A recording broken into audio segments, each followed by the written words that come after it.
because they never called us. So he probably walked away with about $2,500. Hell yeah. I love when insurance companies get screwed. This is amazing. I love these stories. I ended up once, when the North Dakota oil boom was like a thing that was happening, I bought like a little Skylark. I paid like $3,000 for it, and I drove it up to fucking North Dakota. I was actually living in my car for a little while. You know, I was pretty much homeless. Like I had a great job, but there was nowhere to live because this little 10,000 person town had 40,000 people like overnight. You know, like hotels were full for 100 miles in any direction. Like it was wild. But anyway, this little ass car that I bought for like $3,000, I ended up finding a place with a couple of roommates, and my roommate's little sister waited for us to get all good and drunk and pass out, and then decided to take my car for a little joyride. Put a couple dents in one side in one of the fenders, but yeah, it turned out to be a blessing in disguise. I ended up they totaled my car and sent me a check for like $2,500. So I ended up paying like $500 for the car, and I drove that bitch for about a decade, bro. Like I drove that car for 10 years, man, on about $500. It was fucking dope. I love that little granny mobile. Oh yeah, dude. My first car was a Honda Civic '98 5-speed, and it was a little podunk piece of shit, but I took decent care of it. And I had a flat tire one day on like a back road driving to school, and so I took it in, like had it towed, replaced the tire. I was like, you know what, fuck it, like go ahead, replace all 4 tires, because like they are bald as shit, admittedly, because I'm a broke college kid and I don't give a shit. Like it's a commuter car. Replaced all of the fucking tires. The next morning, less than a mile from the exact spot where my tire blew out, a dude pulls out in front of me, stops, and like we're on a back road. Like there's nowhere for me to pull off to avoid him. It would be like I could either hit him or I could hit a tree. And it ends up totaling my fucking car. And I raised enough hell with the insurance who tried to say that I was going too fast. And I had the cop literally measure the skid marks from my brakes on the road and like run like a physics equation to confirm that I was going a proper speed, and then called the insurance back and was like, fuck this, you guys tried to screw me out of an entire car, and like here's the proof from the officer himself. And like raised enough hell that they ended up writing me a check that covered all 4 of the new tires plus everything that I had paid for the car when I bought it, and then some, and was like, cool, thanks for the down payment, and like went and rolled that into like a fairly new car at the time. I was like, fuck you guys. I love to watch insurance take a fucking hit. They screw over so many people. Yeah, dude, same. Like, anytime I hear a good insurance company getting screwed or having to pay out, like, makes me happy, you know? Makes me wonder, do we really need more Luigis? Because I feel like we do. Oh, 100%, yeah. Especially in, like, you know, like, I'm not saying we should pull Luigi's for, like, car insurance, but medical insurance? Are you shitting me? For something you pretty much just need to fucking live? Let alone, like, live a happy, healthy life? Yeah, 100%. If you're raking people over the coals for things that they truly need to survive, yeah. A bullet seems like a very, very solid way to make a point. I'd prefer a guillotine just because it's more of a public spectacle, but, you know, a bullet's much quicker. Oh, but with Obamacare, you'll have death panels. You already do. It's called an insurance company, and they deny every fucking procedure you need. Yep. Yeah, I haven't had health insurance in a long time, dude. Like that guy was like bad news. Every time I saw my insurance agent, he came to tell me that prices were going up. And back when I, first started at the job I'm at now for 12 years, fuck, I wasn't making but maybe $10 an hour. It was like, dude, it is not a hard choice between $400 a month of health insurance that I don't need because I'm fucking 20 and young and healthy and strong and fucking rambunctious. Or, it's not hard to choose between health insurance or putting food in my fridge or gas in my vehicle. You know what I mean? I eventually had to nip it in the bud. But, I'm with Aflac now, but I'm about to cancel those bitches too. Those guys make everything super fucking hard. I'd rather keep my extra change at the end of the month because I'm paying out of pocket for health insurance or health costs anyways. So it's like, fuck them. Yeah, dude, I get it. I was always that dude that opted out of healthcare and everything else. We're fortunate enough now that like the company that bought our brewery, their healthcare is like pretty comparable to what we had, but it's 100% paid. So I was like, fuck yeah, if you're gonna pay it, absolutely, I'll take the best fucking healthcare you want to give. Like I will use that to the full extent. But paying out of pocket for health insurance, man, it's so goddamn expensive. And half the time it doesn't actually really cover that much. Like you still go in and get a fucking bill and you're like, well, what am I paying like $1.98 a month for if I go in with a cold and I'm just asking you to give me some fucking decent cough syrup or something? And you're like, here's a $300 bill because we saw you for 5 minutes. That's like the scam that's vision insurance. It's a lot cheaper to just go to America's Best, pay their $86 for the eye exam, and get 2 cheap glasses than it is to try and go through a medical doctor to tell you you need glasses and then to send you over there, and they still have to pay for the glasses on top of it.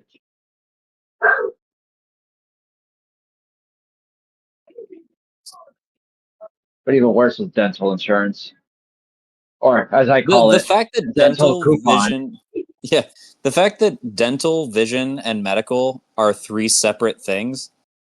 Like, are you fucking kidding me? Like, I'm kind of Well, failing to see how my mouth and my eyes are not part of my body, and I feel like medical should be covering it all. for dental, you could thank the American Dental Association because they didn't want to get paid Medicare prices, so they fought against it back when they were first starting that up, which is why it became a separate thing. And then they create the coupon. So Monica and I both carry dental insurance for everybody. So we get about $3,000 a year and more cleanings and stuff to help cover the costs. But yeah, American Dental Association didn't want to get Medicare pay, so they told got Congress to agree that medical and dental were 2 different bodies. Well, in that regard, we don't necessarily have to consider them doctors then. I don't think they've earned it. Like, I'm a doctor. No, you're a dentist. You're like a chiropractor. It's a pseudoscience. That's great. That's great. Yeah. I mean, we have shitty dentists too. Like, the last time I went to a dentist, I called him over the phone and was like, yeah, I got some like mild tooth pain and irritation. And he's like, oh, come on down, we'll pull it. Like, he decided to pull my tooth before ever even looking into my face. He was just like, yeah, just come down here and we'll pull it. Like, motherfucker, how are you going to decide to pull my tooth over the fucking phone? You know what I mean? Like, you didn't even look at it. Like, maybe I wanted my teeth, you know? Fuck. Whiskey, laudanum, tooth pull. Yeah, dick move. I introduced my neighbor tonight to Dan Cummins. Katrina made us dinner, and then we sat down with a bottle of whiskey and watched Don't Wake the Bear. And like the amount of just joyous, caught off guard, what the fuck giggles that I got out of him watching that special made me so goddamn happy. But like the whiskey laudanum saw bit, and especially when Dan's doing his impression of like an 1800s doctor that keeps doing like the snake tongue and the weird hard blinks. He was fucking dying. Yeah, that's probably one of my favorite specials of his. He still cracks me up. I still listen to some of his stand-up now and again. Yeah. Oh yeah, man. Don't Wake the Bear is my favorite special he's done, but I have not been disappointed with any of them. I like watching his old shit just because he looks like a whole different motherfucker. Like young Dan, like, you know, early 20s Dan, you know, like he's all clean shaved and shit. Like he just you still pick it up. You still pick up the cynicism and the fucking, you know, the dark humor, but yeah, I don't know. He's just, I don't know, his early stuff is pretty good. His 30-minute Comedy Central special, like back when they did Comedy Central Presents, it was the first time I'd ever saw him, and I forgot about him for like years until I rediscovered him on, I think it was like Don't Wake the Bear or some other thing. But that 30-minute special he did was the first thing I'd ever seen from him. It was one of the funniest goddamn like stand-up bits I'd ever seen, with like the squirrelador and talking about just like how, like, if he could create a pet, like he'd want like a squirrel Labrador hybrid. And then like his whole rant about like all the funny shit he could do with it. I was just like, who the fuck is this unhinged man, and why do I want him to be my best friend?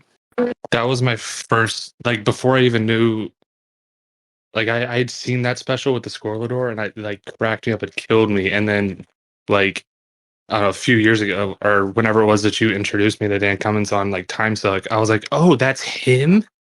Oh, that would have been for my, I think it was for my bachelor party, because you and George and I drove from Orlando into Savannah, and I think I threw it on and was just like, I know this is a weird one, but hear me out. And I think we listened to John Wayne Gacy, and the entire time, all three of us were just like fucking cringing and being like, oh my God, what the fuck?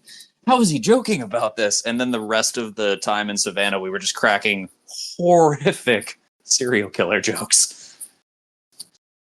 Yeah, it was. That's when you, yeah. Yeah, I mean, it was like I think Savannah's like 4-ish hours from my house where you guys picked me up. So, like, and that was back when his time sucks were shorter. So I think we listened burned to, like, we burned through 4 a couple episodes. of them. But yeah, I think like you, George, and I, it was like I had just recently gotten into it, and then showed that to you two, and both of you guys got really into him from there. But yeah, I hadn't realized for a long time that like it was that dude from Comedy Central Presents, because he looked so different. He had like the long curly hair. He was kind of scrawny and thin, and like now he's all like beefy, fucking muscular, tattooed, big beard, short hair, like totally different person. But you catch those mannerisms, and they're so fucking funny. Oh yeah, definitely. Yeah. Oh, Logos has arrived. All right. Fuck yeah. Sorry, guys. Freaking kids. I just sent in the chat, took out my AirPods out of the case. Had to find each individual AirPod outside the case. It was a mad scramble. Excellent. Gotta love tiny humans, right? All right. Thusly assembled, let's get this show on the road then. With a little recap. Last session began in the treetop village of Xanafia. Our heroes doing a bit of information gathering to decide their next destination. Blade eventually convinces the party to head to Tirna, his homeland, to see if he can aid an old friend. Logos and Tardok exchange gifts and goodbyes, and Gladier awkwardly does something similar for Zitar. Lorelei, saying her goodbyes and sending her blessings, helps the party travel via plants to the edge of Nightwood, to the city of Amaku.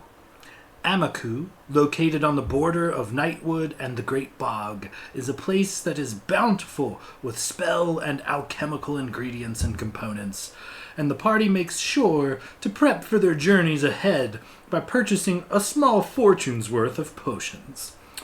After a jaw-dropping performance by Blade and a few precautionary spells, the party each finds themselves to their private quarters of a local inn and rest for the night. The following morning is where we are now. So, prior to you guys waking and making your way down and out the inn and venturing forward, you do notice a few things. Upon waking, the hustle and bustle of the city is already moving. This, due to the tournaments happening in Tirna, there is a lot of traffic. People are already setting out on their way, heading north through the Great Bog towards Tirna. Though the sunlight has come out, as you kind of peek out the windows, you do notice a great fog kind of lingers over the city and the bog itself. So, as you guys kind of come to and do some of your morning rituals. You guys tell me how you proceed. Do we want to set up on our own, or should we try to find a caravan to ride with? Well, there's typically safety in numbers and usually some good information if you find the right people, so it might not be the worst thing to have a caravan. Yeah, some people might even hire us on as guards on the road if we find people that are just not going to actually compete, but just to watch. Blade, didn't you happen to sponsor some random farmer, didn't you? Perhaps we should travel with him and whoever he's with. Make sure that he gets there all right. I'm kind of pulling for him, in all honesty. I'd love to see the government there toppled by a commoner. Oh, absolutely. It would be an upset. Upset of the century. Can I look around and see if I do recognize this guy? Yeah, go ahead and give me like a perception check.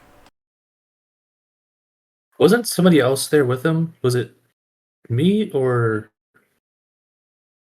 Chris? I think one of us were with Blade when he sponsored this guy.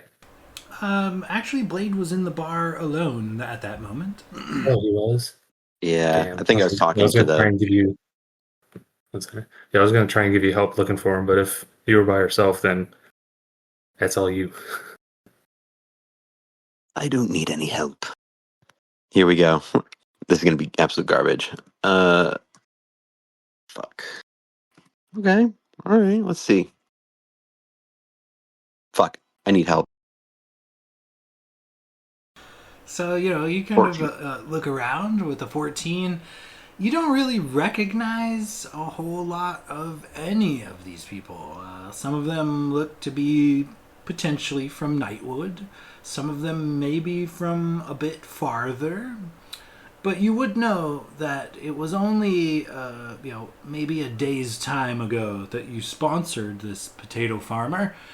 And you guys actually magically traveled across the forest in a day's time, and that would take him roughly a week. So he is probably several days behind you. Oh, I forgot about that. That makes sense. If he can't get here in under a week, he probably wouldn't win as king anyway. Nah, you're right. Damn shame, though. Was really pulling for him. Yeah, I guess, shall we try to maybe hitch a ride with someone here? Well, you've made quite the impression. I'm sure you could talk to somebody around here and they'd be more than happy to have you along. Blade, I guess we'll take a look around once again to maybe see if there's like a caravan, like not a caravan, but maybe like a wagon or something, or maybe like there's an area where we can get a wagon or rent one or buy one. Can I help him and like look? I want to look specifically like there's like a group of like pompous looking nobles who look like right for the picking that may need like some protection. Yeah, you guys can, either one of you can aid the other with a perception check, or you can each make your own. I think I'll probably aid on this one.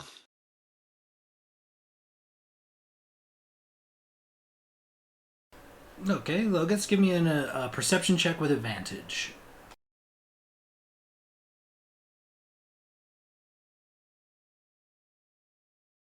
Alrighty, we're looking at first one is a 25. Second one is a 34. Oh, wow. Okay, yeah. So you see quite a lot. Like, not only are there people kind of setting off, heading through the bog, you notice that, everyday city folks, not everybody's rolling out. Some, fishermen and other locals are just kind of tending to some of their fishing gear and casting off into some of the deeper parts of the bog and various rafts and canoes and things. Something else you notice that you might just kind of recall from being a native of these lands, but there really is no set road through the bog. Most of the locals kind of follow game trails and things, and when there is enough foot traffic to kind of create a road, it doesn't tend to stay for very long, a few weeks to a few months at most, as the ebb and flow of the bog tends to flood out portions of made roads here and there, etc. So you notice that there's a lot of people taking a lot of different routes through the bog, where they perceive the high ground to be and the easiest route to take. You do see several people kind of chartering like canoes. You see a lot of people heading out on foot. You do see a couple of even covered wagons pulled by like an oxen team. A lot of people heading that way, and you do spot everything from looks like poor folks that maybe just be heading that way to kind of watch the tournament, to nobles who are maybe in the same boat, interested in a bit of entertainment.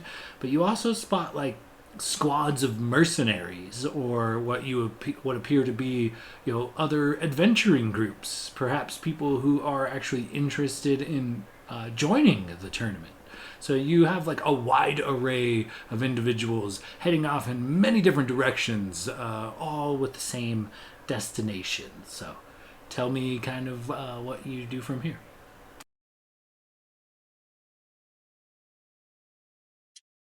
What do you see, Locust? See anything? Maybe some adventures over here.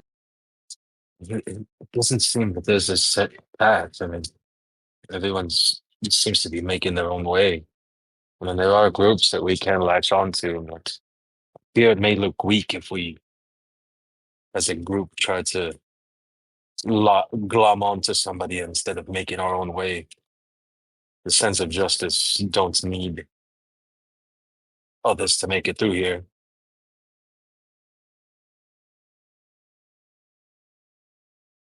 Oh, I mean, that is true. We have a sense of justice. We've making a name for ourselves, and I think we could probably figure it out, I'm sure. Maybe just get some directions. Isn't there alligators in the bog? Maybe Glabia, you can find some kinship among them and maybe speak to them about which way to go. I mean, he looks like an alligator or part alligator or something. We got to be related to him. A cousin of some sort. Yeah, I don't know how closely related dragonborns are to alligators, but I mean, I suppose it's worth a shot. Have you tried speaking to an alligator or a crocodile? Yeah, no, I don't. I've never even seen one, so. Seablade, I tell you, he's still has much to learn about himself. Oh, yeah. And I mean, it's beautiful to just watch him kind of unfold and really discover himself. Following his ancestors. I think we've all discovered him at this point, and Renwick just sack taps Gladier and walks away. Oh, God. I need to get like some sort of protection. Oh, fuck. I polymorph Gladier into a crocodile. No, just kidding. I was gonna say, hey, if you're willing to burn the spell slot, let's do this. What if we all polymorphed into crocodiles and just went that way? I'm gonna be Anthony here is a little ignorant into what exactly a bog is, because in my head I'm picturing a swamp. Pretty much, yeah. It's a swamp with, it's got varied high and lowlands. The lowlands tend to be like flooded. It's very misty, murky, but yeah, it is essentially a pretty dense swamp.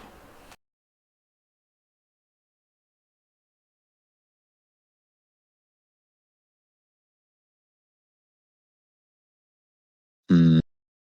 All right, well, I mean, I suppose if we're not going to tag along with another caravan or anything like that, we should just get going. I mean, should we get mounts? A cart? A wagon of sorts? What do we need a wagon for, though? We're not really hauling anything. That's Are you just my so thought. quick to forget about the fact that we've got mounts? And Blade here's practically got a harem of donkeys at this point, and don't you have some fancy antlered thing that you can summon? I can Yeah, turn yeah. into something and someone can ride me. I look in Gladiator's eyes as I say that. And Renwick's just staring into your eyes as you say that. Blade's just watching this weird trio thing go on. Glader looks uncomfortable. um, no, I was thinking, if we got ourselves a cart, we could Blade and I can summon uh our mounts, and they could pull the cart, and then everyone else we can all just hang out in the wagon while it pulls us along. We don't have to walk. Well, I mean, if you're offering to chauffeur, who am I to turn that down? Blade, why don't you and I go see if we can't rustle us up a wagon and let these boys cart us around? Sounds good. And Just, perhaps it's in the fine. meantime, the rest of you guys go around and see if you can't find anybody that's willing to pay us for protection services. And we'll just make a little cash on this. That's what I'm talking about. I guess I'm a little confused on why we need a wagon at all. Like, we can just go. We're not really hauling anything. Well, we're planning to Yeah, go with other people, so unless they can keep up with you, we're going to need a good way to travel, and we might as well do it in style. We're flush with cash, and we're pretty well known around here. I think we could get a swanky ride, and well, quite frankly, I'd like to put my feet up if I have the option. Then you can just sit back and travel instead of walking. If we'd only had that big cot that Big Brucey had. Oh, don't talk to me about the mystery machine. I still miss her.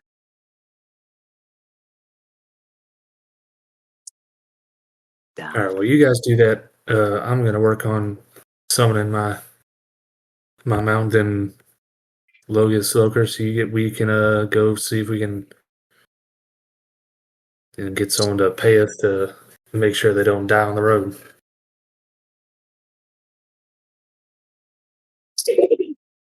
All right. Whenever you're ready. Yeah, so it takes, I think it's 10 minutes. Summon Greater Steed or find Greater Steed. Yeah, 10 minutes. So Glader just kind of like sits down right there on the ground, and begins summoning that. What was the name of the fucking thing I found?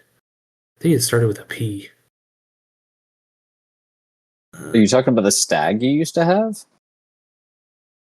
Or are you trying to summon something different? Off when I had find Steed at first, which was I summoned like just a regular stag. Oh, here it is, Periton. But once I learned find Greater Steed, it's basically a stag, like it's a unicorn but a deer, or not unicorn, Pegasus but a deer, just has wings. So I started doing that. I think I've only summoned it once. Oh yeah. Sweet. Well, for sake of brevity, Sean, do you want to just fast forward to us trying to get a decent price on like a sturdy wagon? Yeah, so you have a couple of options given kind of the courses you want to lay out. There is a few wagons. None of them are like brand new or in tip-top shape. There is basically something that they haul either their fresh kills or maybe occasionally manure from point A to point B. Though there are a few wagons available for about 50 gold pieces, 100 gold pieces if you'd like a little bit bigger wagon, one with 4 wheels and like a cover. But also, in kind of poking around looking for a wagon, it looks like there is also a wagon seeking passage.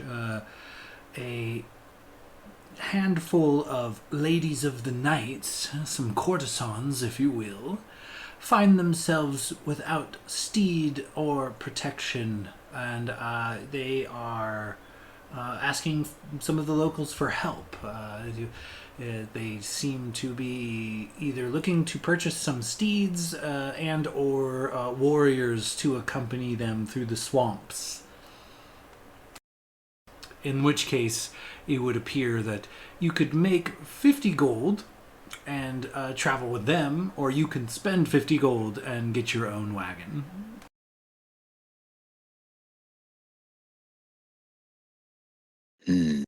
Renwick looks over at Blade and just goes, well, I mean, there's clearly a better option.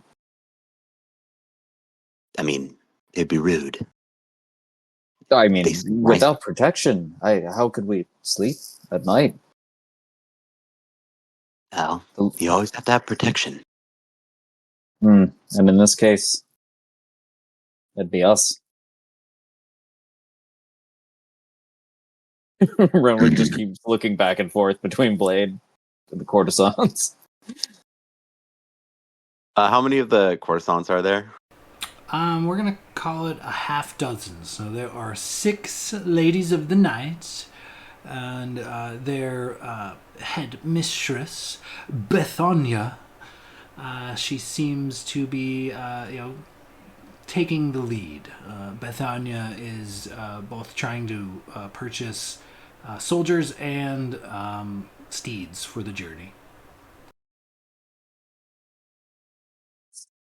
Well, I mean, if we're all going that way anyways, maybe we should just go along with them. I mean... Well, I mean, the way I see it, it's a no-brainer. They need protection. We need to travel in a group. They've got a wagon, and these wagons aren't particularly what I'm looking for. And he longingly stares off in the distance and flashes back to the mystery machine that Sean ripped away from us so quick. Forever young. Well, let's go introduce ourselves. So Blade will walk up, kind of to Bethania. Bethania greets you. Ah, the bard. We've heard much of your exploits. She bats her eyelashes at you. So, I think you could help a couple of ladies out? Maybe get us down the road? Trade favors, if you will. She bats her eyelashes at you. Blade bats him right back, and he's like, well, I mean, it seems if we're all going in the same direction, it would be a shame to not partner up, This is my friend, my name is Blade Silverstring, and this is my friend Renwick. They don't really even pay attention to Renwick at all. They're like, we know who you are, Blade Silverstring. Yeah. She's laying it on thick. She smiles. So, how much coin is it going to take for you to help a few ladies across the bog? She gets real close, uncomfortably close. Kind of tickles your neck with a feather, and her perfume is just wafts over you. Go ahead and give me a charisma saving throw. Oh, shit. I knew something was going on here.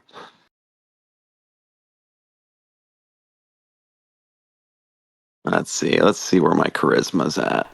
This is versus charm, so I think you get to make it with advantage, right? Oh, yes, yep. So, saving throw.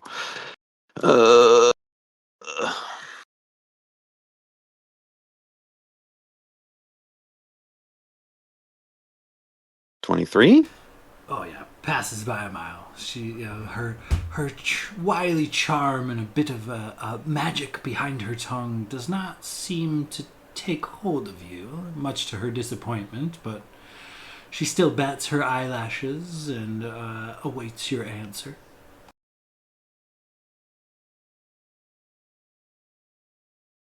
Well, I don't see why we couldn't team up. I'm sure we could figure out something. It's important that we get moving soon, though. Maybe we can talk about that on the way there. As long as you don't try any of that tomfoolery with me. She kind of blushes. She's like, oh, whatever do you mean? Ladies, this way. And a few of her courtesans come over. She says, well, we're in need of protection and a few steeds. Are you able to provide these services for us? Oh, absolutely. I mean, you're talking to Blade Silverstring, and we have nothing but the finest. I have nothing but the finest, really, but yes, we do have the steeds to carry us forth. Please, come along. Let's I'll introduce you to the rest of our team. She says, yes, our wagon. And she gestures to a large, it's got 4 wheels. It's a covered wagon, but not like what you would picture in the Pilgrim days.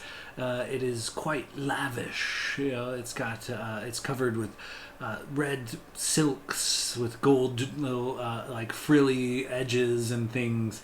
It looks very much like it is quite comfortable, packed with lanterns and pillows and blankets, etc.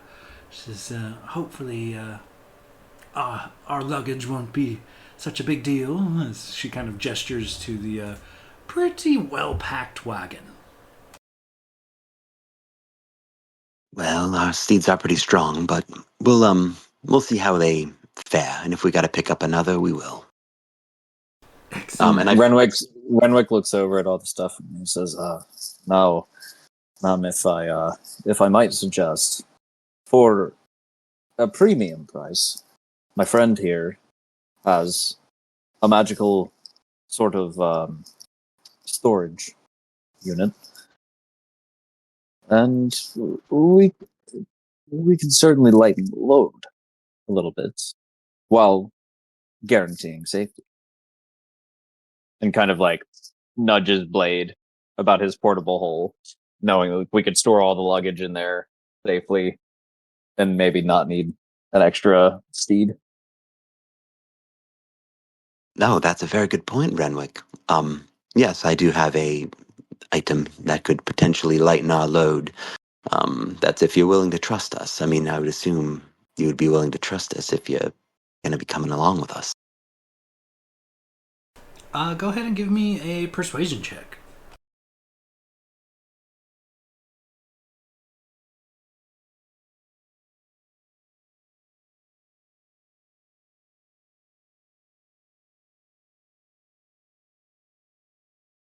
$32? Bethania kind of looks at you and then to Renwick and the rest of your party, and she says, girls, only the essentials. Bring this man the lot of everything else. And the courtesans begin unloading the wagon, and each of them has several bags that seem to contain clothes, makeups, various incense, perfumes, candles.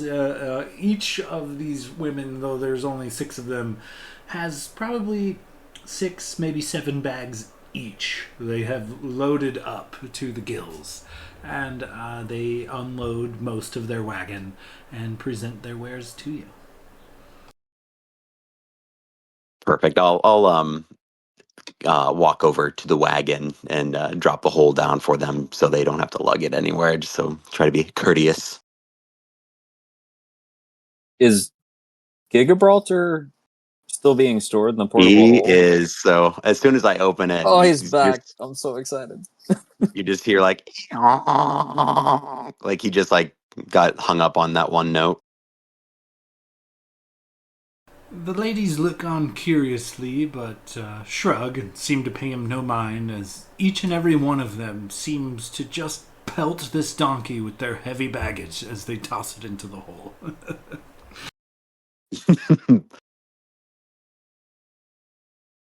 Oh, all right. Is that everything, ladies? They all kind of giggle and jump into the wagon. Bethania says, we'll be inside should you boys need anything, and let's discuss payment, perhaps when we arrive safely. She smiles, bats her eyelashes again. I think that is a good idea. Yes, wait here, ladies. I'm gonna go grab the rest of our mounts, and we'll be right over shortly. You hang tight. Don't keep us waiting too long, darling. She busts out one of those like fans and begins fanning herself. So I guess we'll be walking away and just turn to Renwick and go, well, not exactly how I thought this trip would turn out, but seems like we're off to a good start, right? I mean, it's a good idea. Well, I mean, we set out to get a wagon. We sent the other two to find clients, and we got both. So I think we're 2 for 2. I'm gonna count that as a win. And then he just kind of like eyeballs the group of courtesans. It'll keep us on our toes. Absolutely. And on our backs, hopefully. I mean, that was bad. No, that was good. God damn it. What if we just took off with all their shit? We didn't even come back. Just forgot about it. Like, what if the guys get a better offer and we just leave? Perfect. Yeah, so I guess Renwick and I will make our way back. All right, yeah. As the party kind of reconvenes, Gladier's steed is standing majestically in this somewhat foggy place. Tell me kind of how you guys proceed. Anybody else wondering what the fuck had to have sex to create that thing? I mean, it's majestic, but also, yikes. Just staring down this creature that Gladier is summoned. Yeah, it's probably best we just don't ask too many questions about it. Oh, we have questions. Like, everything related to biology with you has made 0 sense. And this is yet one more. Well, Blade has a flying donkey. This is just the same thing, except it's a deer. Or stab. Why can't you just be normal? Why you always got to be extra? I gotta throw Gabriel in here. I have nothing against Gabriel Alter. He saved my life once. Well, I mean, you did too. Both of you saved my life with the purple worm, I think it was. You guys pulled me out of there. You mean that epic moment? It was. Yeah, it was we've very been epic. through quite a bit of shit, but if we had to pick one particular moment that was really like the holy shit, Yeah, I'd have to. Yeah, I think that's play of the game right there. I 100% would have died. Like there was no doubt about it. Well, we all would have died a little bit inside if you had passed on, so. That's probably the nicest thing you've ever said to me. Shut your mouth. I gotta summon my mount. All right, so should we? What do you guys find us a job or wagon or what's the deal? Yeah, that cart looks pretty see-through. Renwick, why don't you explain? I'm gonna start summoning my flying donkey, as I stare at Gladiator. Yeah, so Blade and I, we went, checked out the wagons. In all honesty, for the way that we can travel these days, it wasn't the best option. But luckily, we made friends with some courtesans that happen to be going in the same way. They've got their own wagon, and they're willing to pay. And well, we talked them into paying a little extra to store all of their luggage in Blade's Hole. So it makes the load a little lighter, so we don't need as many steeds, and it should be a pretty decent job with some fine company, if you know what I mean.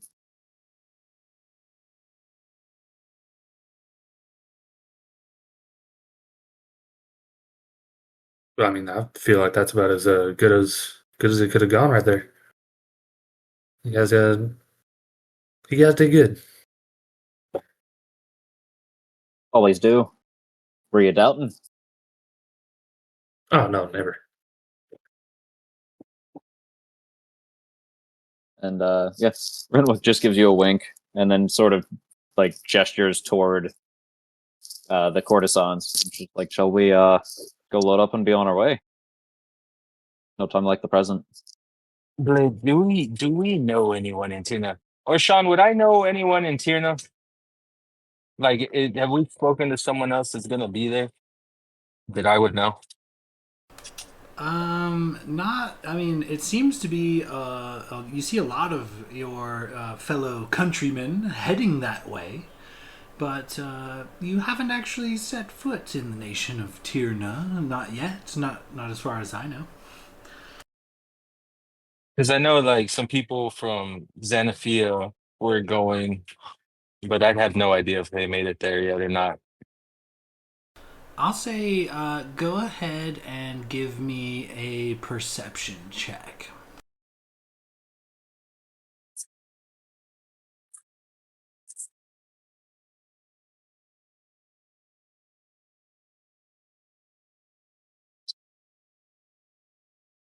33.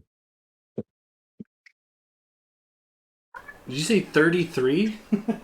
Yeah, I wrote an 18. Damn, very nice. Okay, so you do see some more flyers around town, just kind of promoting the tournament here or there. And as you kind of look, some of these flyers are like propaganda pieces. It's, like, oh, the crew of mighty dwarven warriors from the Rustback Mountains in Hordenshire have laid claim to their station and seek to win out the tournament. Will they win? Will they survive? Who knows? Come and see. Tirna. And it gives you the dates and times of the first of the tournament events at a place called the Emerald Shores. And there are several flyers like this that you kind of pick and peruse through. And one of them is somebody you recognize. And it's got like a backstory. It's like, shamed by the deeds of his royal bloodline, he seeks out with aid from loyal followers to claim a new homeland for himself and his people. The Hammer. Will he succeed or will he not? And it's a drawing of a massively beefy silver dragonborn covered in silver plate mail. And as far as you could tell, at least one of your old nemesises will be there. And I've personally met the Hammer before, right? Right? We did battle. Yes, I believe he rushed into battle and was banished. I think Locris banished him from Shadowfell back to the material plane in that fight with the vampire lord.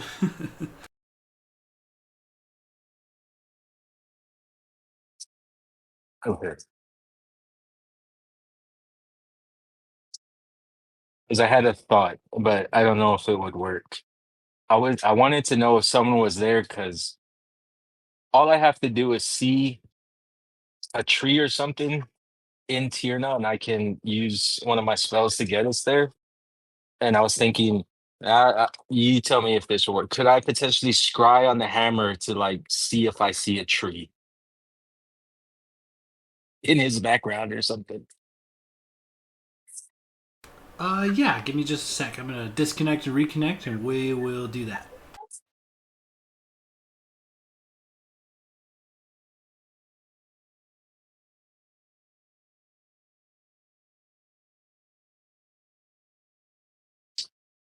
So if I can see a tree, I can get us there instantly. It's up to y'all. I mean, it depends on how many people you could have walk through. Like, I think in Critical Role, they had, when they did the tree stride or whatever, there was a time limit to it, but there was a certain number of people, if they lined up and sprinted through, could get through. So it'd be at like DM's discretion. So This isn't tree stride. This is a higher level spell, and the spell creates a magic link between a large or larger inanimate plant within range and another plant at any distance on the same plane of existence. You must have at least seen or touched the destination plant at least once. Any creature can step into this target plant and exit. What's So there's the no. duration? It just Is there takes a 1 minute duration? to cast. Or Oh, yeah, so it cast doesn't one say like round. how long the portal stays Oh open. no, it's One one round, so action it's 6 duration, 1 seconds. minute. Yeah. Yeah. So 6 seconds. Which spell were you looking at? So how many people can we get in 6 seconds? Transport via I think plants. I think they said they went with just 10 because the party was usually 7 or 8. Well, 7 when full. So I think they just bumped it to 10 as a nice even number. Oh, so okay. So it takes 6 seconds to cast, but it's up for 1 minute. So I get For however many transport via people. plants? Yeah. Based on which book are you looking at? Because the Player's Handbook from 2014, its duration is 1 round. I'm I don't just know if looking they at changed whatever's it for on D&D 2024. Beyond. It doesn't give me one or the other. It's just one. Let's see.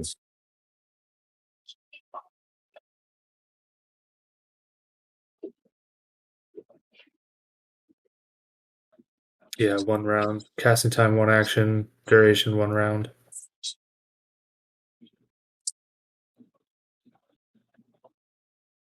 Yeah, 2024 updated it to 1 minute for duration. So that'll be Sean's call. Oh, one says legacy and one's just regular. I've been using the one that's Yeah, just regular. legacy is Yeah, that's legacy is the the 20. updated. Well, before I make a decision on that, let's try that scry spell out. Do you? I mean, you have seen the hammer, but what kind of save would I have to make against a scry spell?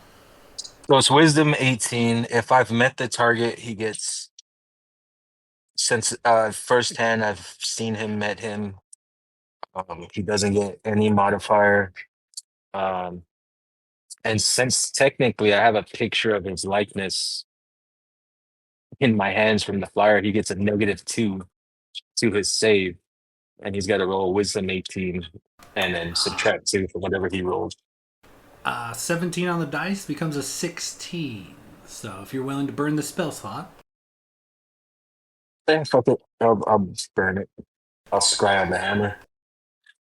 So, what do you see, as your vision races across Daanal Wisech? You see a large dragonborn standing at a forge, beating something with a hammer. His back is kind of turned to you. The glow of the forge is on his face, and just clang, clang, clang of the hammer. He dips something in some water, thrusts it back into the forge after inspecting it, and begins beating upon it. Clang, clang, clang. And as you look about in this kind of dark room, you are unsure as to where he is. He is in some sort of building, utilizing some forge somewhere, but he appears to be alone and working diligently on armor, perhaps a weapon. You're not sure.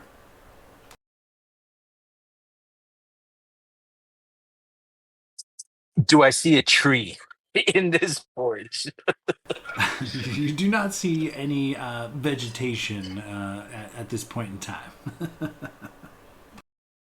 How long does scry last? I guess I'll just watch him for the full 10 minutes, see if he goes outside for a breather. Okay, give me a perception check as you watch him work the forge.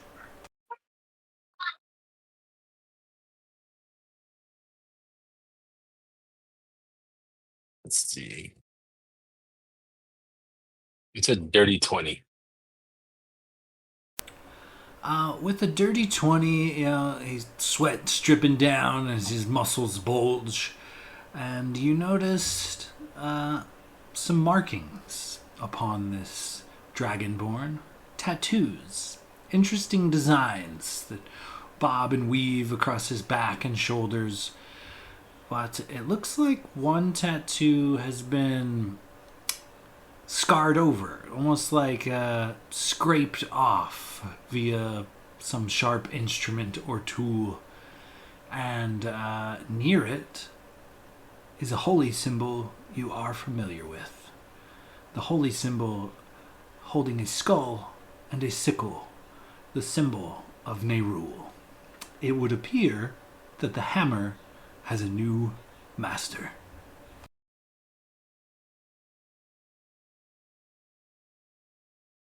Okay, like I imagine like my eyes roll back into my head while everyone's just talking.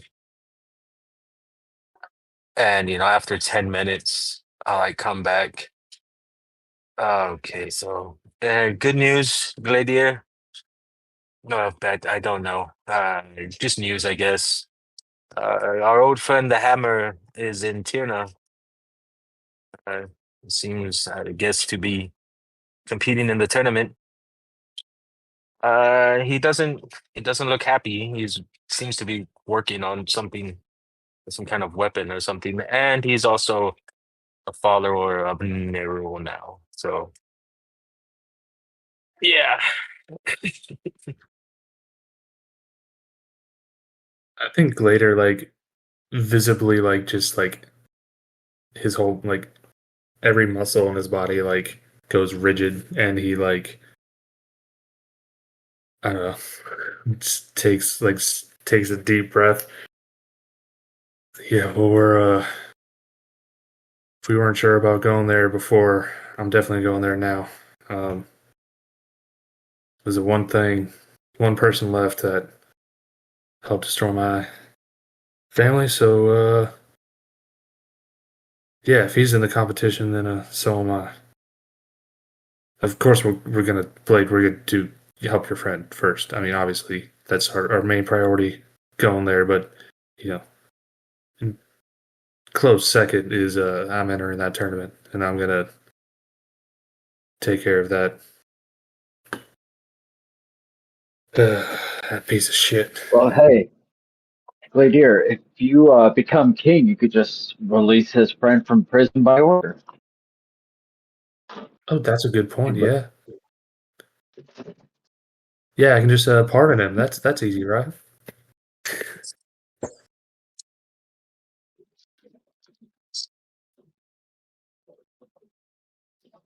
All right, so Well, that backfired. So I couldn't. Just I wanted to see if I could see a tree, and I learned so much more. So I guess it was all. It wasn't for nothing. All so right. should we go get your company and move out? Yeah, let's hook up these. Blade, is your donkey here yet? I guess you've probably been talking for 10 minutes or so. So Yeah, for sure.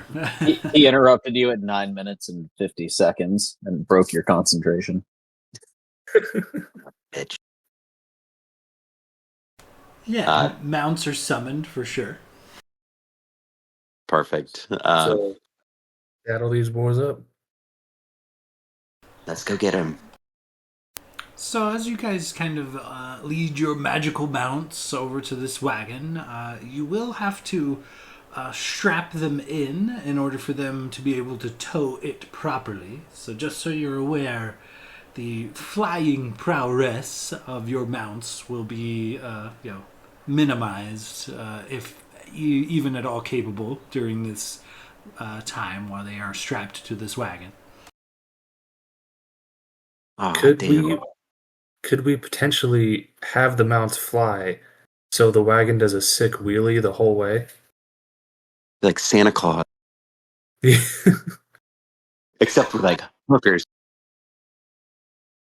You know, if you're willing to outfit your mounts and take a day or two to have some custom materials crafted for such a task, I'd allow it. But you're looking at 1 to maybe 2 days time for the local artisans to craft something solid to accomplish this task. Yeah, no, that's fine. They can just walk, I guess.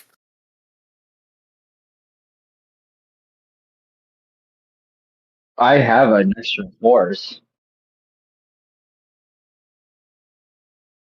Well, I mean, if we would we be able to fit a third like horse to it to potentially make us go a little faster, like lighten the load of the mounts? Maybe we could move a little quicker if we have 3 things attached instead of just 2.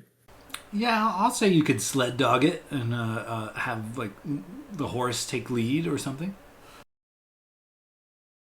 Okay. When did you get a horse? Where have you been keeping the horse? Well, it was a while ago. I bought a robe of many things, useful Oh, shit. things. And one of those patches happened to be a riding horse with saddlebags. And That well, is we really haven't had to ride an animal for a while, so Nice. Yeah. I mean, might be able to help us move along a little quicker. So, yeah, I mean, if you're willing to use that, that'd be awesome. I reach in the bag and pull out the robe of useful things. And there's looks like a neck beard dressed as a brony patch on there. And I rip it off and throw it, and it turns into just a normal horse. Excellent. As the lot of you begin, strapping up some of these mounts to this wagon, a couple of old timers that are casting off nearby in a canoe. It looks like they're taking a fishing net and some fishing poles. The older of the 2 gentlemen smoking a pipe. He notices you lot heading out and says, be careful out there. The damn comet, the Death Star, if you will, seems to have riled up some of the natural predators. Snakes and gators, poisonous spiders, they seem to be a little more brazen these days. Mind yourselves and them ladies. Good day to you, as they cast off into the bog.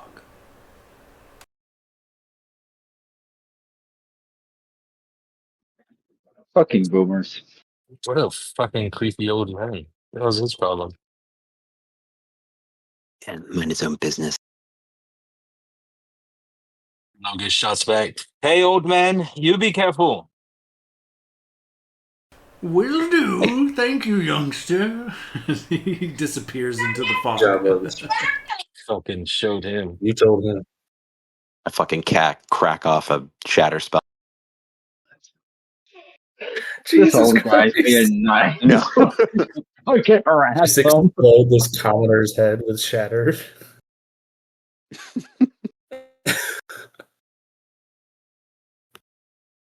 All right, so as you guys begin strapping up and getting ready to head out, I'm going to need a survival check to kind of determine which direction you shall go and at what rate of speed you guys are traveling.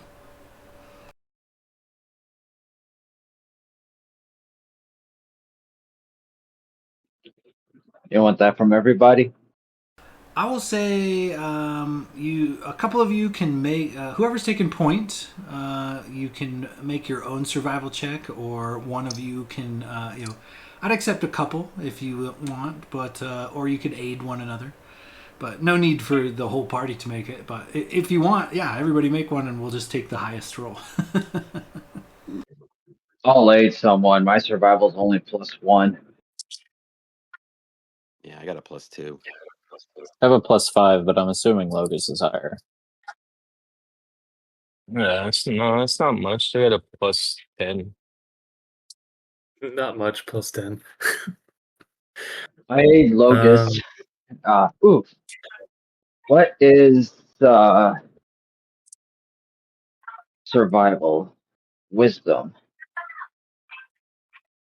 I have that charm. It's all right. I rolled a 26.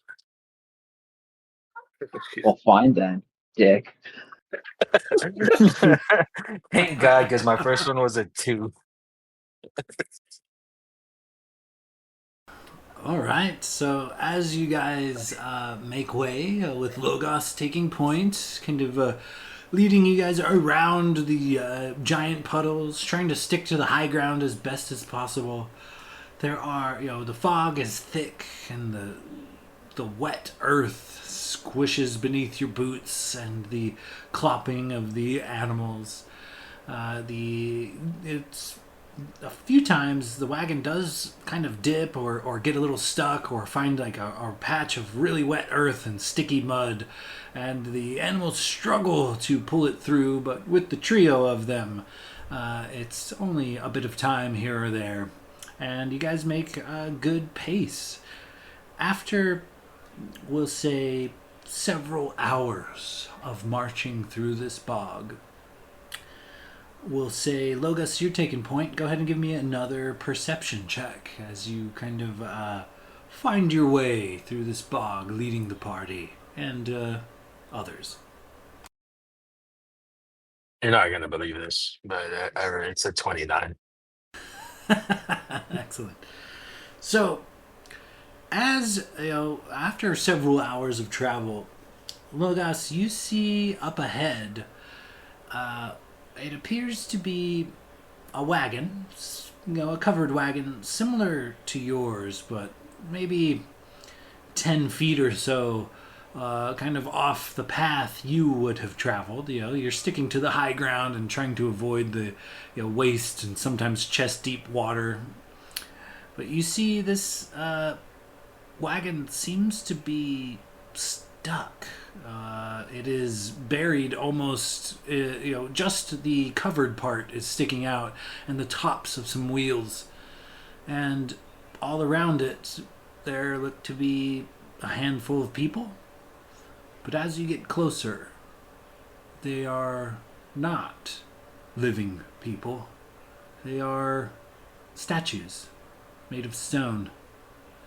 You see this probably 50 feet ahead. So, how do you proceed? I'll call a stop to the wagon real quick. Okay. This I don't know if y'all can see that, but those aren't people. They seem to be statues. Well, this is an odd place to have a art exhibit. Yeah, well, I would agree. Something tells me those aren't like sculptors or whatever the fuck the word is. Could we roll knowledge checks to see if anybody would recognize like a creature that could cause like big enough to overturn a wagon or convert somebody into stone? I would accept, we'll call it either knowledge history or nature checks. Your call. Also, is this wagon, is the roof of it solid, or is it like a soft top?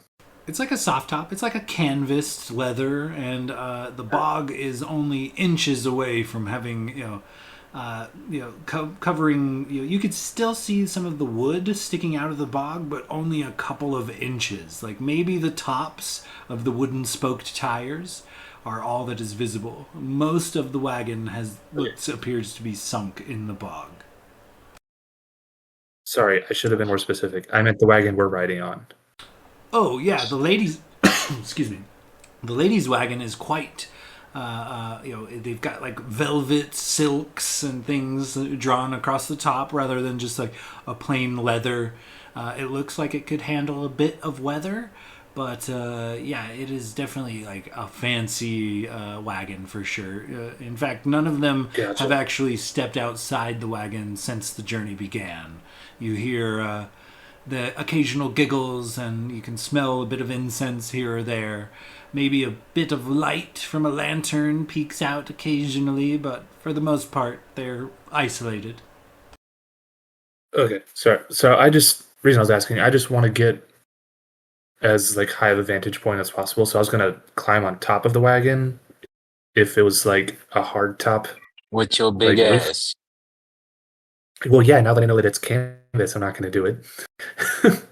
But I'm assuming there's some sort of like sitting area for the whoever's driving the cart. Yeah, you could certainly climb up and get a better vantage point if you'd like. Yeah.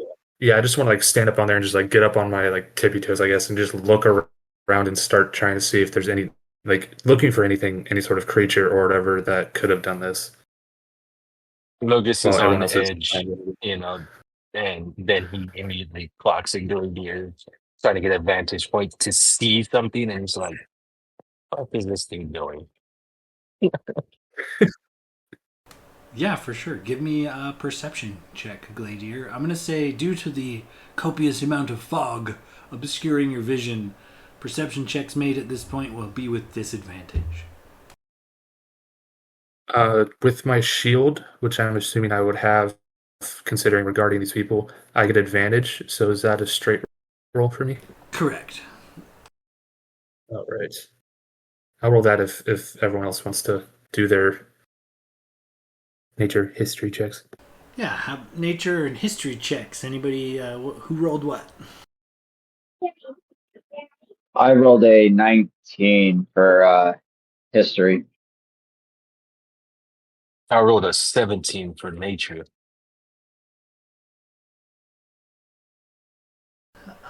With the two of those combined, this looks like it could be the work of several different creatures come to mind. There are, gorgons, perhaps a stray medusae, or perhaps even a basilisk. All of these creatures come to mind, and potentially any or all of them could absolutely call the bog home. Well, Sean, with that perception check I rolled earlier to see the statue, and also I have a passive of 25, I believe. As we're standing here, do I hear, smell, see anything that seems off? I also rolled a 19 on perception, probably the highest perception check I've ever rolled. Yeah, with Gladier's active 19 and Logos's passive 20, we'll say you don't see anything, but you hear what appears to be the grinding of stone coming from within the wagon. Locus, you hear that? Yeah. You what? You hear that?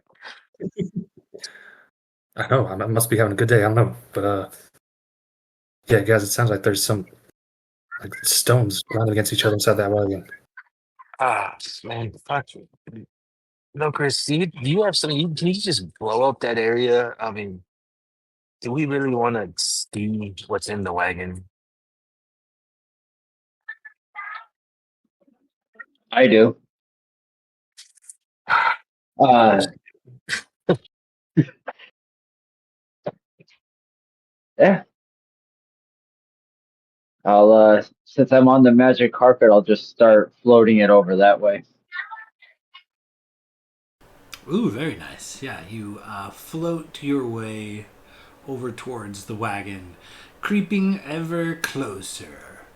And as you kind of approach, tell me how you would like to proceed.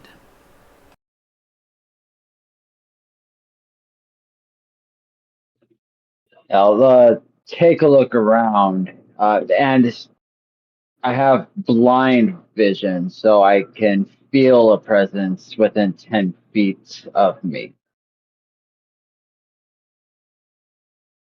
I pull out a javelin and ready in action to throw it if anything attacks Locrius. Yeah, for sure. Okay. So you get within 10 feet of the wagon, I assume, then, Locris? Yes. There is definitely a large, well, not large, a medium sized creature in the wagon. You sense it moving about. Once you get closer, you can kind of hear it sniffing at the air, and you hear the scraping of claws, and it sounds like grinding of stone coming from within. I stop and I, with the full 80-foot speed, backtrack.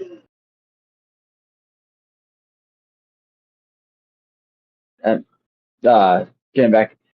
Yeah, there's something stony moving around inside that wagon.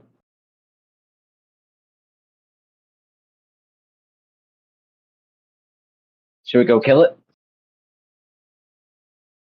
Yeah, we know that. Yeah, that's why I said blow it up. You don't have something you could blow it up?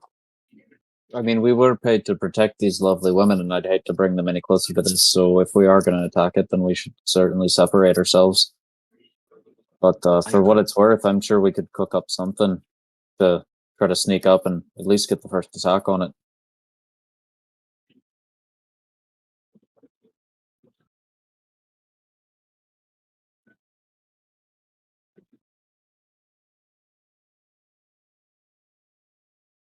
Well, maybe one of us should stay at least relatively close to the cart, or our wagon, and then the rest of us can circle around and surround that, whatever that thing is, and just lay into it. Well, all of the lasses seem to take a particular liking to Blade, so perhaps he should hang back since they seem to trust him.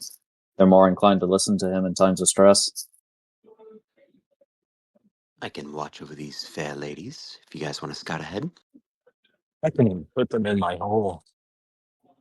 Get them out of here.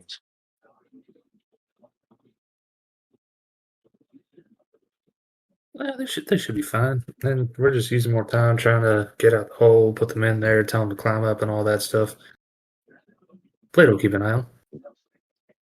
I could, pop a hut or something. Yeah, I mean, we might want Blade in the fight. He has been useful. I figured if Blade hangs back with them, he still typically can cast from a bit of range. But I mean, if Logus can have them in his hole for up to 30 minutes or so, I'm sure we could dispatch of. Oh, even better. I'm sure we can dispatch of whatever this is within the hour. Have them right back out. Well, this talking, it's going to attack. Logus will take out a rope and throw it up and cast the rope trick for the magical. Blade, please get your friends. Tell them they're in danger and to stimmy up the hole as fast as they can. Blade will go right over to the wagon and do a little light knock on the door. The mistress, Bethania, opens a tent flap. Wafts of tobacco smoke and the smell of liquor assault your nostrils, and she giggles. Oh, are we there already? Not quite yet, my lady.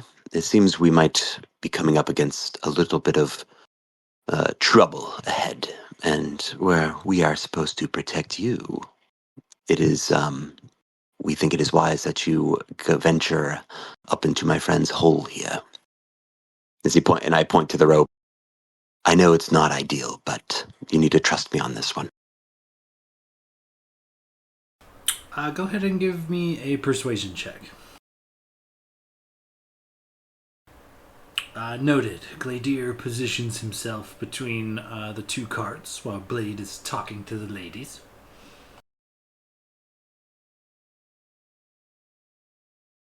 Okay. Oh, damn. With a 30, once again, Bethania is like, all right, ladies, tighten up your knickers. We've got a bit of climbing to do. And they all file out and make their way up this rope. Some of them quicker and stronger than others, but they do all eventually find their way into Logos's hole. Logos is with his passive. Does he see Gladier or anyone looking up the ladies' dresses as they're climbing? It's a bit foggy, it's hard to tell, but probably for sure Blade.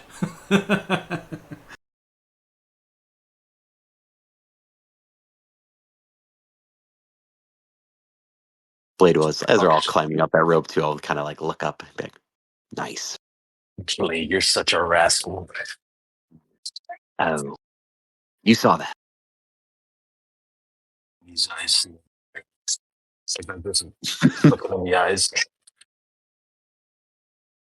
Those eyes have seen a lot, I'm sure. Okay, I guess now that the ladies are safe, should we venture forth? Oh crap. I should have told him that they have to pull the rope up. Is it? It's not. Hopefully, this thing can climb a rope, right? Because I don't want to shout at them and give our position away. Could I, like, mage hand it? I was the distance on Mage Hand, and I think this rope is 60 feet up. Oh shit! Yeah, no, I think it's only 30. No, these I don't women really know how are to get back fucking down. units, bro. They just climbed a fucking rope 60 feet in the air. Healthy, young, and fit women, for sure. All liquored up. Rope climb. No strangers to the I'm pole, actually, these lot. Yeah, well experienced. I mean, could I just get on Gabrielter and just fly up and tell them? Oh, for sure. You give them a little insight, and they pull the rope right up.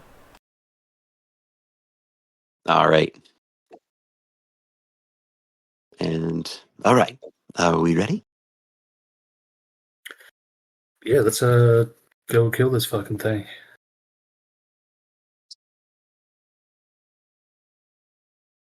All right, so we'll say, you guys are keeping a safe distance. We'll call it about 30 feet from the wagon in question, surrounded by these statues, all of them humanoid, all of them looking terrified. Tell me kind of how you proceed.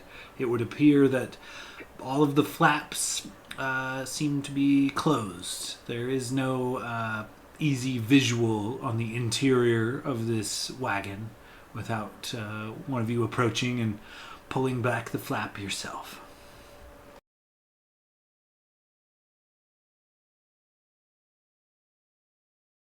Side question. Do you have to fight? So, seems to be occupied. I don't think that appears. Yes, we have to fight this thing for no other reason than there's going to be a lot of people traveling down here. So we really want that many people dying because we did nothing. No, Lucas, you're right. That's on me. All right, I think we kind of fan around, maybe get away so that we don't draw attention to our wagons and stuff because we still might want those for traveling. And Gladier and Blade, why don't you use your shatter spells, or anybody else that has an area attack.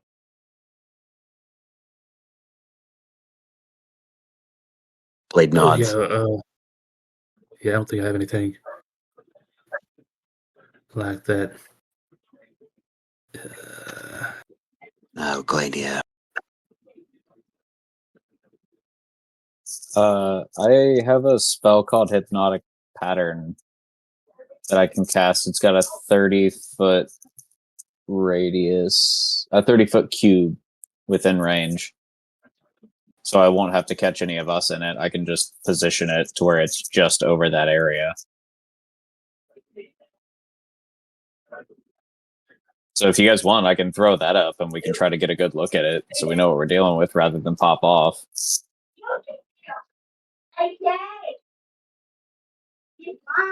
Yeah, I mean, I don't care. At least that way, so we don't burn a bunch of spells if we get a look at it and can realize like what it might be. But that's the language of the spell. But yeah, I'll cast Hypnotic Pattern in that area. Okay, I will say you guys not being able to see in also means the creature cannot see out. Though you dangle your 30-foot cube of magic around this wagon, it does not seem to have an effect on said creature. Oh, well. Sorry, boys. Guess he can't see us either.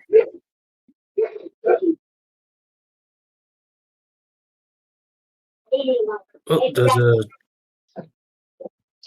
huh. Should we just open the little flap and see what's inside? Maybe someone just shoot in there. Blake, maybe just blow up the freaking cart. See what happens. I mean, I definitely can. I kind of like raise a hand and maybe you start to see some like cackling. I'm ready. I'm gonna ready. You know, I'm gonna ready a spell. You know, we pop off a spell once things take off here. Okay, Logos readies a spell. Blade prepares a shatter, right? Or a synaptic shock. Oh, I could do that one, but no, I think if we get the vibe that it might be stone, I'm probably gonna ready a shatter. Okay, any other preemptive moves before the spell was released? I'm gonna ready my Wand of Magic Missiles, and I'm gonna drop all 7 charges when I get a visual on the creature. Hell yeah. Okay, good. Locris will go to giant mode and just get his weapon going, then ready Eldritch Blast. Excellent, excellent.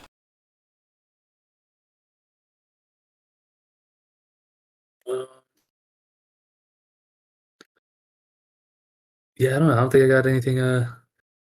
Actually, I will ready a spell. Compelled duel. Oh, nice. Very nice. Okay, yeah. So as you lot prepare, Blade, you hitting this with a shatter spell then? I guess if we're good to go, Blade is gonna crack off a shatter spell right on there. I'm gonna cast it at 6th level too. Oh damn! All right, what do you need from me? So anything, I'm gonna need a con save from anything that's in there. If it is a creature made of inorganic material such as stone, crystal, or metal, it has disadvantage on this throw. And it's in a 10-foot radius. Okay, go ahead and roll out some damage. Wouldn't the wagon also take damage from this? Oh, for sure. Oh yeah. I'm hoping the wagon breaks because I wanted to pop off this spell as soon as I see it.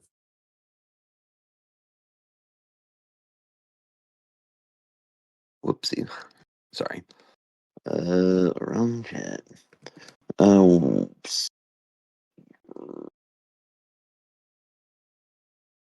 Okay, here we go.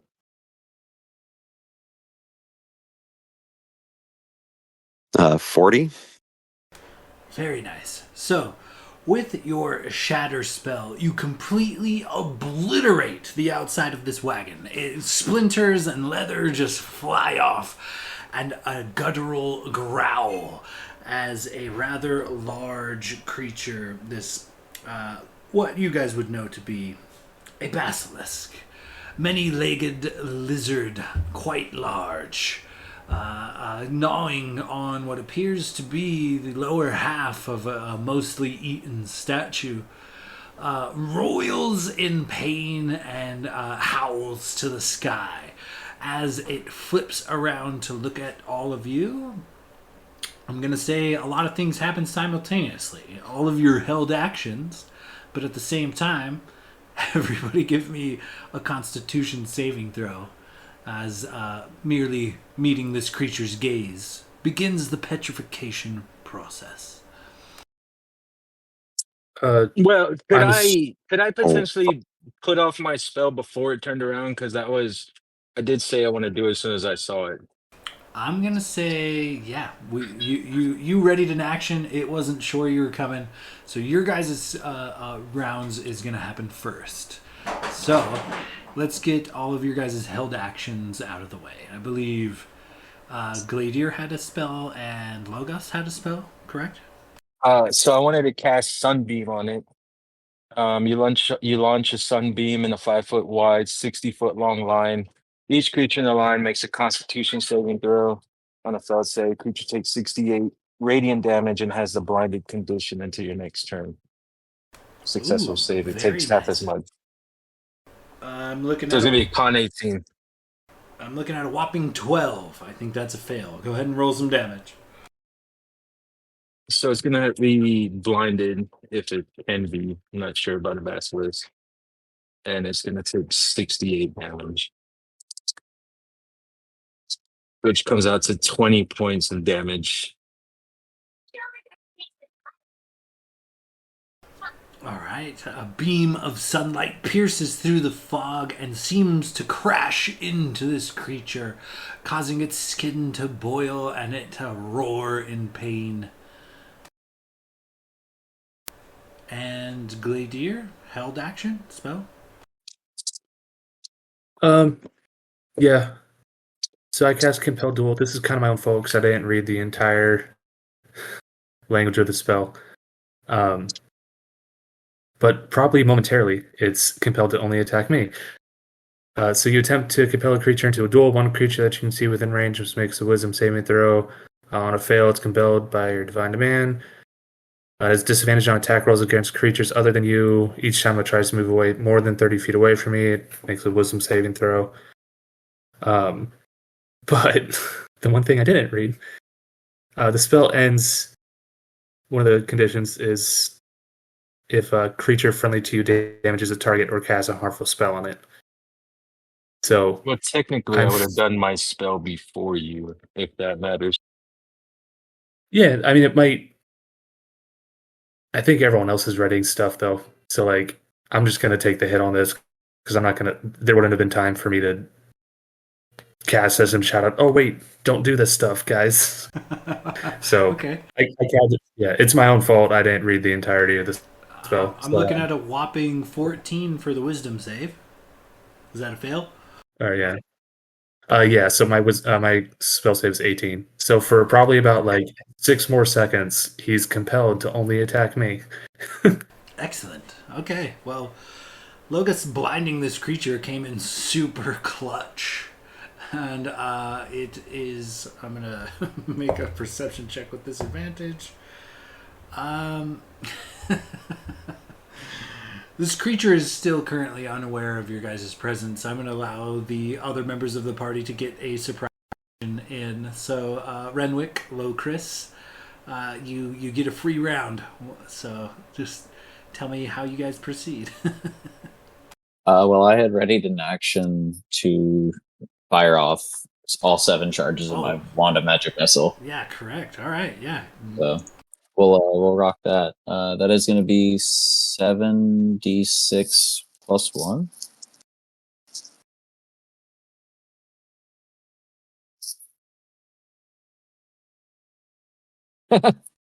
Four nat ones. God damn it. Oh, no. All right.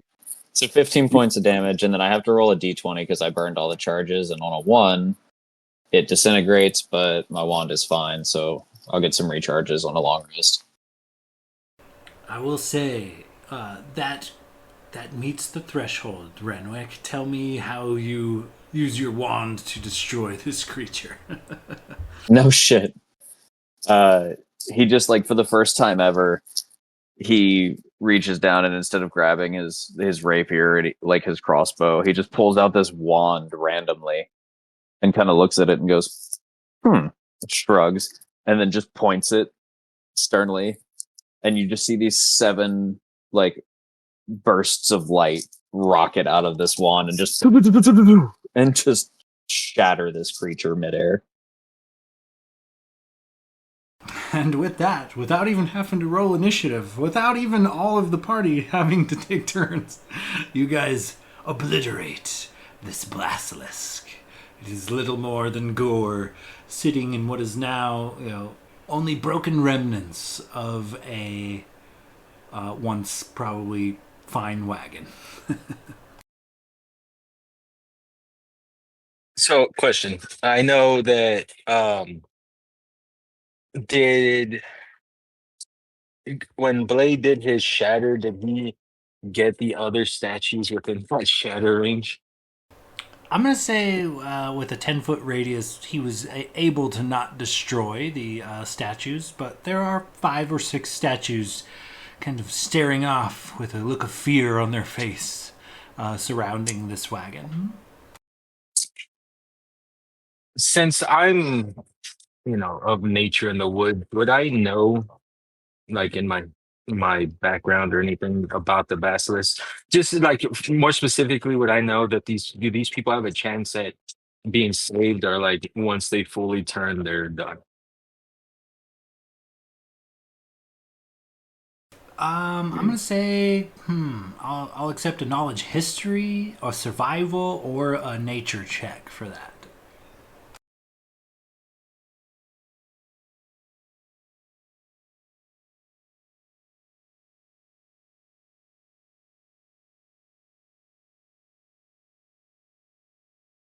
But D&D Beyond is rolling absolute rocks today.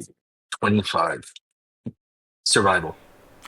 You would know, kind of after, the battle, you look over the scene, you would know that the statues that are still fully intact may be able to be saved via some powerful healing magic.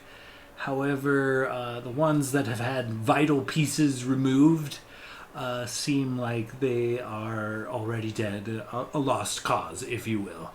And while 5 or 6 full statues remain, there are several statue limbs, or just like a pair of feet, or one missing a head and an arm. About half of the statues already appear deceased.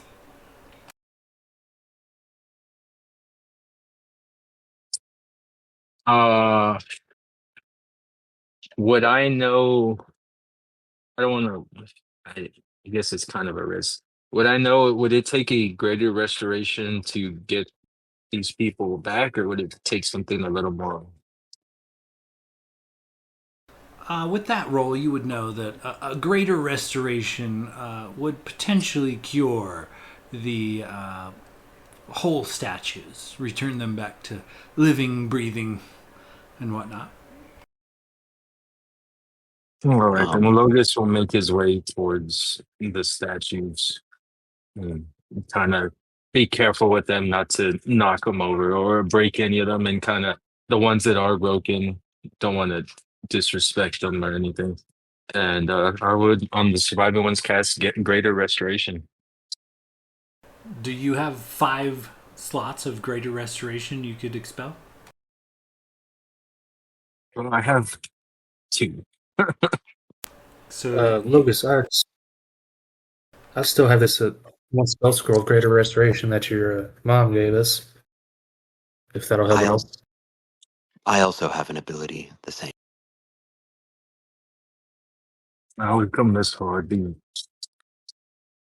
pretty fucked up of us to leave him like this. I could cast it up to 3 times using some stronger magic. How many times can y'all do it? Why not right there? You can do it once. Yeah, I can just do it once. So Glader will just walk over and begin working to use the scroll to cast it on one of the whole statues while Blade and Lucas figure out the other 4. I can cast it potentially 3 times. What are you guys Blade, discussing? That we've come this far and it'd be a dick move to leave them as statues, so we're trying to figure out how to get them back without wasting too many resources. So I have one scroll of greater restoration, so I can bring back one of them. There's 5 of them, and I can cast Greater Restoration twice. I would say you just bring back one, send them back to town where they have a shit ton of potions and stuff, and they could come back and free them that way. Like that old man said, this is not going to be a safe road, and if we go bringing back everybody, it won't be long before you'll all be burnt. that's a fair point. How far away are we from town? I mean, we literally just left. I would say it took several hours of travel to get to this point. So you're several hours from town through the bog. I mean, I could Ugh. potentially go back to town and get 5 scrolls of Greater Restoration. Just buy it. Blade's That's going to probably look around. a lot of money. Sorry, you good? Oh, sorry. I was just going to say Blade's going to like look around at these statues. Is there any that are like children or like young? Give me an investigation check. Can I, while he's doing that, can I look to see if any of these people are magically inclined? Like maybe if I bring one back, they could potentially bring their friends back. Go ahead and give me a perception check. Yeah. 11. Fortunately, the DC is not very high, Blade, but apparently the smaller statues were the ones consumed first. It looks like most of the women and children in this particular caravan have been eaten. Ugh. Disgusting. Could I try to roll a knowledge check just to see? Like, I don't want to metagame, but I do think that there is a potential solution here. I just need to know what I need to roll to see if Renwick knows. Yeah, what's on your mind? So like, I've just listened to a lot of fucking content, and typically, like, basilisk blood can cure petrification, but I don't know if Renwick would know it. So, like, what skill would that be? I would accept nature, survival, or medicine. Your call. Can Locris aid or get in on that since For he's sure, yeah. done a lot of the clearing? Absolutely. Oh, that's 33 perception. With a 33 perception, Logos, these appear to be commoners. These are people traveling to Tirna to watch the tournament. These are not adventurers, or these are artisans. These are fishermen and farmers. None of them appear to be very magically inclined.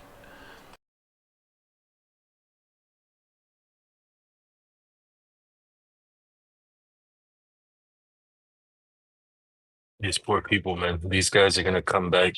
If we are able to get them to come back with their women and children dead. Fucking monsters and creatures. I'll kill them all.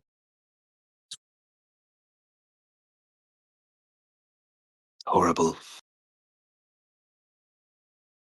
Oh, Blake, while they're discussing, you should tell your ladies it's safe. And you get the whole for a couple more.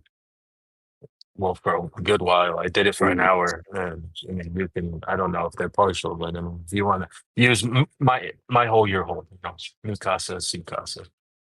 All right, I can get what you're saying. I'll fly up to kind of the entrance of the hole on Gabrielter, and just kind of let them know it is safe.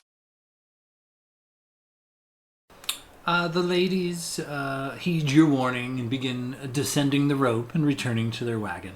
Locris, Renwick, what were your roles there?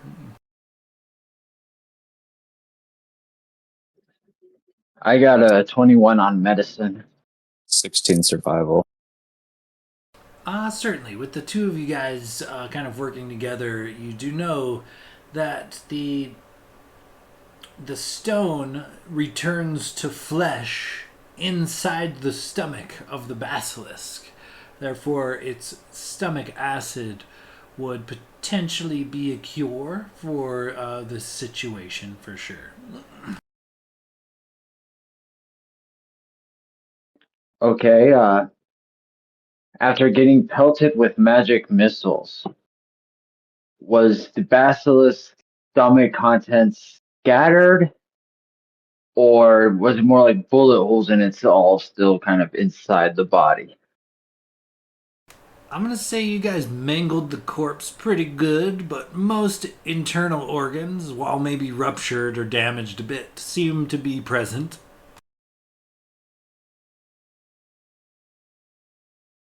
All right, Renwick, you got little hanglies there. You want to reach in and yank out the stomach? I'll do you one better.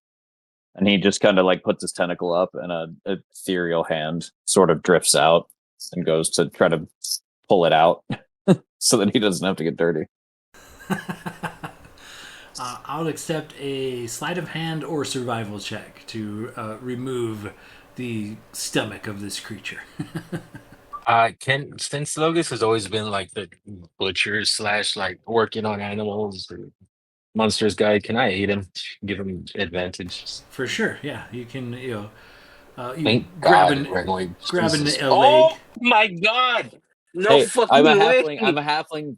So the first one was a 1. I re-rolled it, got a 1, but with advantage. Oh my There's God. no way. There's no way I could possibly roll 3 1s in a row. I don't know, Dakota. Oh But my I God. could roll a That's fucking good 4. shit. Oh, God damn it. I'll Never say mind. Can I make my own rule? it's too late. With the assistance of Logos, you are able to get enough bile and stomach acid from this creature to cure one of these remaining 5 statues for sure.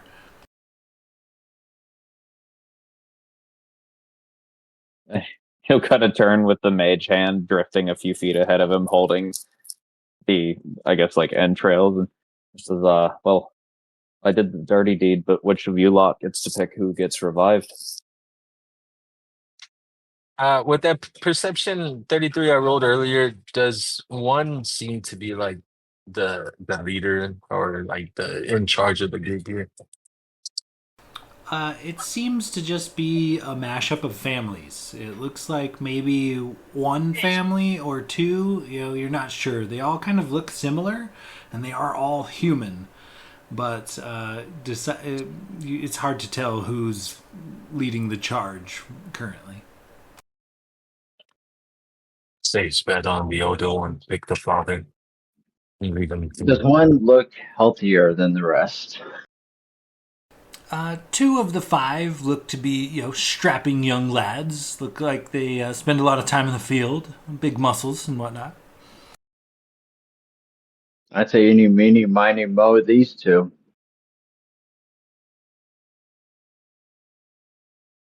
No, it'd be kind of cruel to send one off on its own. I have enough. Renwick, you pick one. I'll take the other one. Not cast Greater Restoration on one of the two.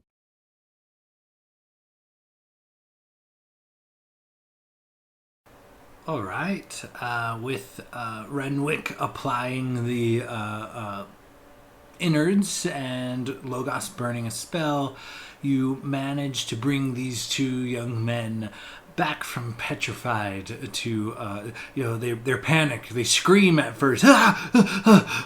They look around concerned, covered in sweat. They are worried. They look to see their caravan. They look to see their fellow man encased in stone. No, no, what? No, what? What? There was yellow eyes and blackness. What?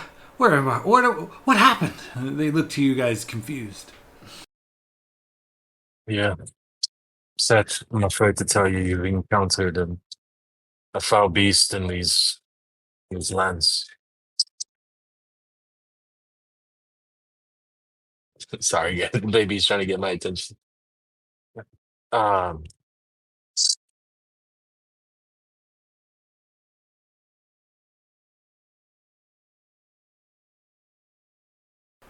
No.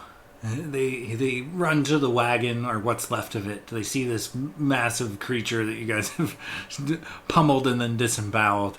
They see the statues of their remaining folks, their remaining brethren, and they begin to weep for their loss.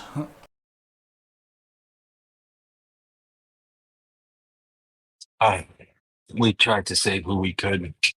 By the time we got here, the Basculus had already set away from For what near it's worth, comrades. at least we were able to avenge your friends. I'm sorry that we couldn't have been here sooner, or that my friend here couldn't have helped me harvest more of the acid. It would have been super convenient.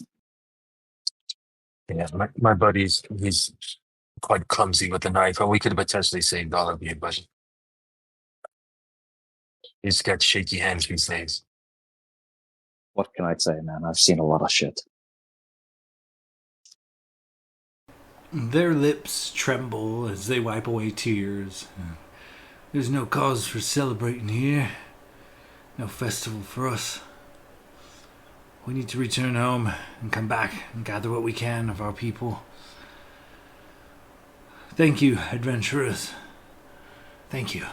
They shake your hands, each and every single one of you, and they linger by their campsite, picking through the various remains before eventually probably heading back to town. But yeah, they are kind of scooping up their lost loved ones, etc. What remains of them. Yeah. Oh, fucking traumatizing. I don't know what's worse, this or the sister poaching idea. I mean, it's pretty bad.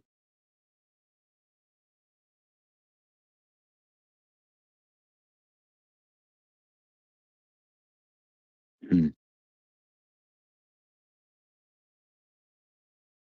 So these farmers pick through some of their supplies. They find a few weapons and various, some water skins and other, walking sticks and things, all common items. And they take a few personal effects from those fallen. And the two young farmers begin heading back towards Amaku, potentially to get some help or supplies for the remainder of their party. So, as these two depart back for Amaku, tell me how you guys proceed. All right, so should we press on, see if we could get out of this muck before it gets too dark?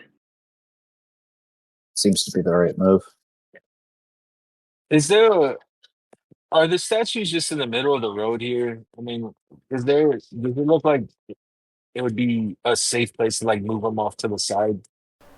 They're already kind of off the side. There's not really a road proper. You guys are more following like game trails, But yeah, it looks like maybe their wagon veered off a bit. So most of these statues are knee or waist deep in muck, but they are off the side of the road and out of the way for sure.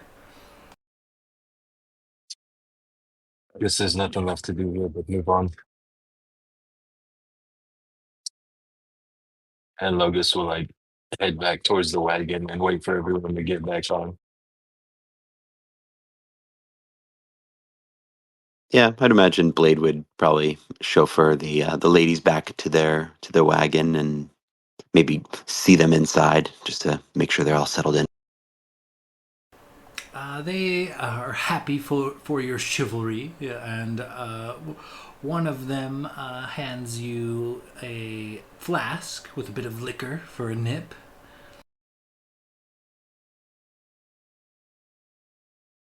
Well, thank you. She smiles, and after you take a sip and return the flask, she flashes you her bare bosom before disappearing quickly behind this curtained wall of this of this wagon, and I guess you guys continue forward. You have to take a moment to strap your winged donkey back into the proper position to haul the cart, but after a few moments, you guys begin making way again. Now, the fog continues to be a problem, thick here and there. Logos's superior survival skills do guide you guys through the easier parts of this bog. But, again, after several hours of travel, you can't quite see the sky or the sun due to all of the fog, but it slowly begins getting darker. You guys come upon another kind of strange scene. You come across a fisherman. He's just off the side of one of these game trails, and he is struggling to pull up his net. He's damn, and he wipes his brow and gives it another good heave, but he cannot, for the life of him, seem to free his net from this bog. And as you lot kind of approach, he kind of calls out to you, "Hey, I don't suppose I could get a little help, huh? You there, you." He points at Gladier specifically. "You're a big fella. What do you say, a handful of silver and you help me free this net, huh?"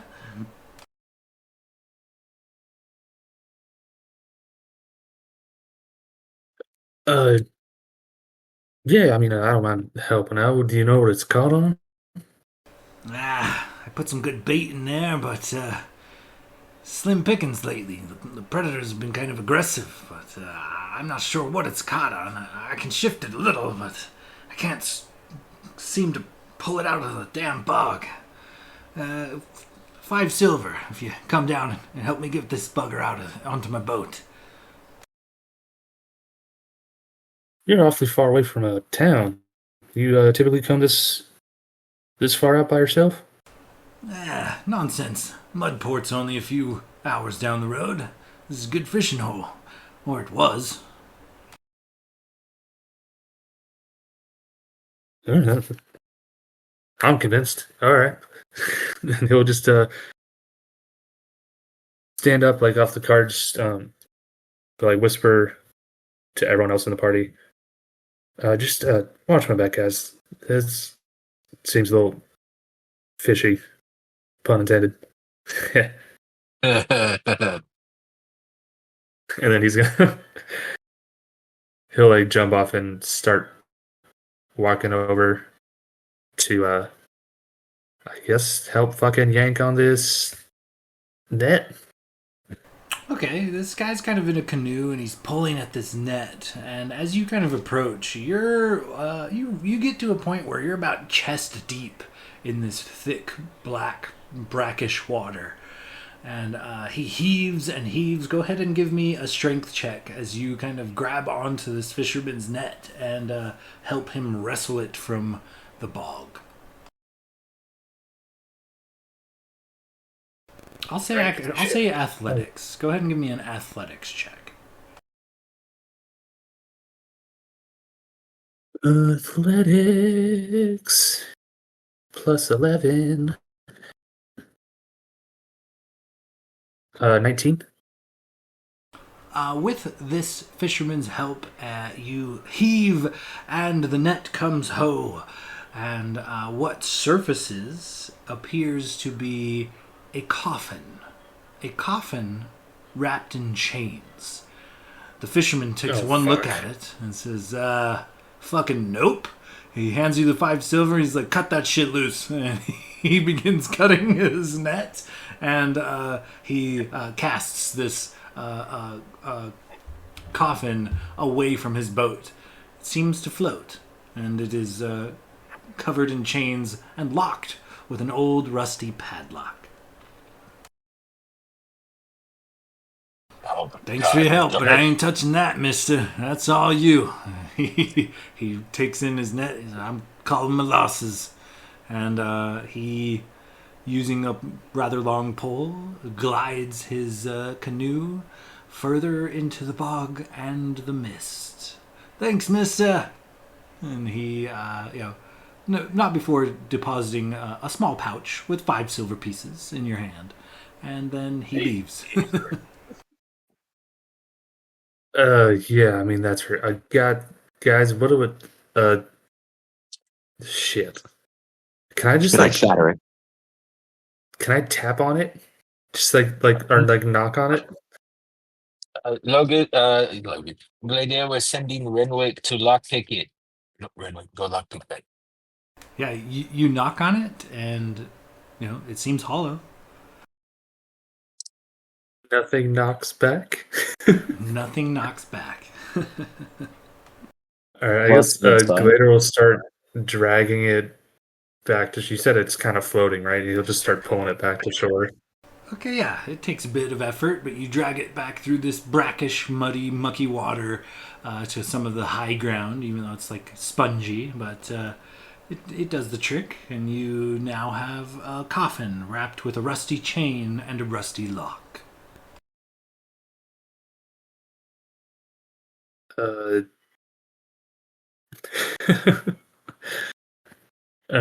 Renwick, do you want to see if you can pop this lock open? I don't see why not. And he kind of like straightens. You don't see why not. A chained coffin floating. I can see why we shouldn't open this. Well, I mean, there's clearly a story to be told here. We're obviously going to open the. If you don't want me to open it, I won't open it. But I could certainly open it if we want to. Oh, Chris, you're the voice of reason here. Tell me I'm not crazy. We shouldn't open this thing. I mean, Oh, open it. Open it. I'm just as a good friend once said, it's a tale for another time. Renwick, I assume that 27 is sleight of hand? Yes, sir. I've got gloves of thievery and a plus 10 bonus on top of that. So it is an old lock. It does not fight you at all. You pop the lock and remove the chain easily.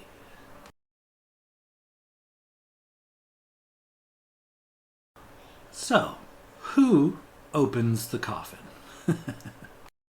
all right, I did my job. And then he steps back and slaps Gladiator on the ass and he goes, "You're the holy man. If it's a coffin, it's undead. This is your bag. Get in there." Take the coffin away from the ladies. You go open that where you found it. I'm not going to bring it back into the water. Well, you can't open it here because you could hurt the women. Lydia, you wouldn't. Take it in the water. No, I'm not getting back in the water. I'll just drag it like 15 feet away from the cart and open it. Okay, it is laborious. It is quite heavy. But you open this coffin, and inside spills out 1,000 gold pieces. Just a big pile of gold. You notice right away 3 things in this pile of gold. An emerald and gold ring that seems to glow. A jade and ivory pendant on a platinum chain. Upon this pendant is a single music note. And aside from that, a dark bladed, double handed bastard sword. The pommel appears to be dozens of tiny metal skulls mashed together. The eye sockets of all of these skulls glow with an eerie green light. That's dope as fuck. These items are Guys, clearly this stuff cursed. is like, yeah, this is certainly all cursed, right? Can I take a look at that ring? The I'm ring, gonna grab the sword. yeah, for sure. The ring, it's an emerald and gold ring that seems to glow. The sword, a dark-bladed, double-handed bastard sword with a pommel of that appears to be dozens of tiny metal skulls mashed together.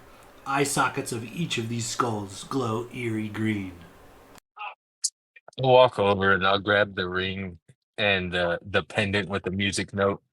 Ah, Blade, it seems that fate had something else for you. And I'll throw him the music note pendant. Yeah, Blade will grab it and kind of look it over. It's a jade and ivory pendant on a platinum chain, and the pendant is beautifully carved, a single music note.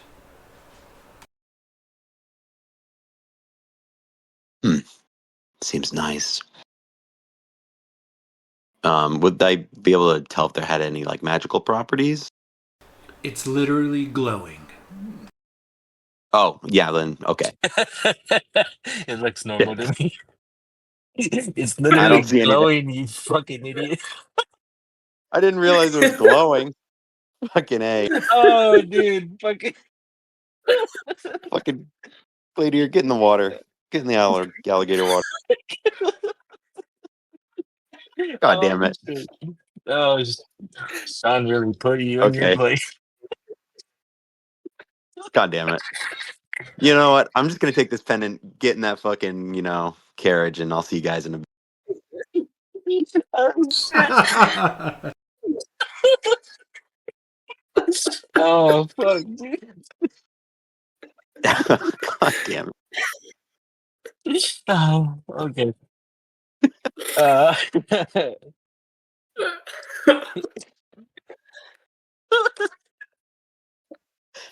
Is it oh, magical? shit. Oh, shit, give me. Oh, my eyes are watering. You got me. Got me good. Jesus Christ. So, Uh, items in tow. Tell me how you guys proceed. Is my ring like glowing before asking questions? All three of these items are glowing. All three of them are glowing. Oh, I'll take it back to like Renwick and Locris. Locris is a pretty cool sword over there. I'm pretty sure that's for you. It's literally made for you.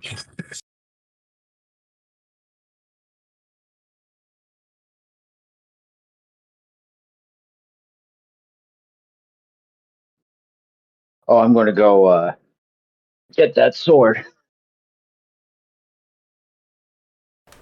Feels nice Oh, under the man, weight of your yeah. hands. I guess it does really fit your motif better. Here you go. He just kind of Glader kind of like sadly hands it over because it looks super cool and badass, but it does make sense. You just Well, got a whipping, Gladiator. Don't be stingy. I mean, how would it look if you go to a holy person looking for saving and blessings, and he comes out wielding a death blade? No, you're right. It makes sense. Well, thank you. I'm going to check this out later. And And Glader's I'll, gonna go down and start shoveling gold pieces into his coin purse. Yeah, I guess Blade will go ahead and show the pendant to Locris as well. I don't know if you can make anything of this. You seem to be pretty savvy at understanding these things, these magical things.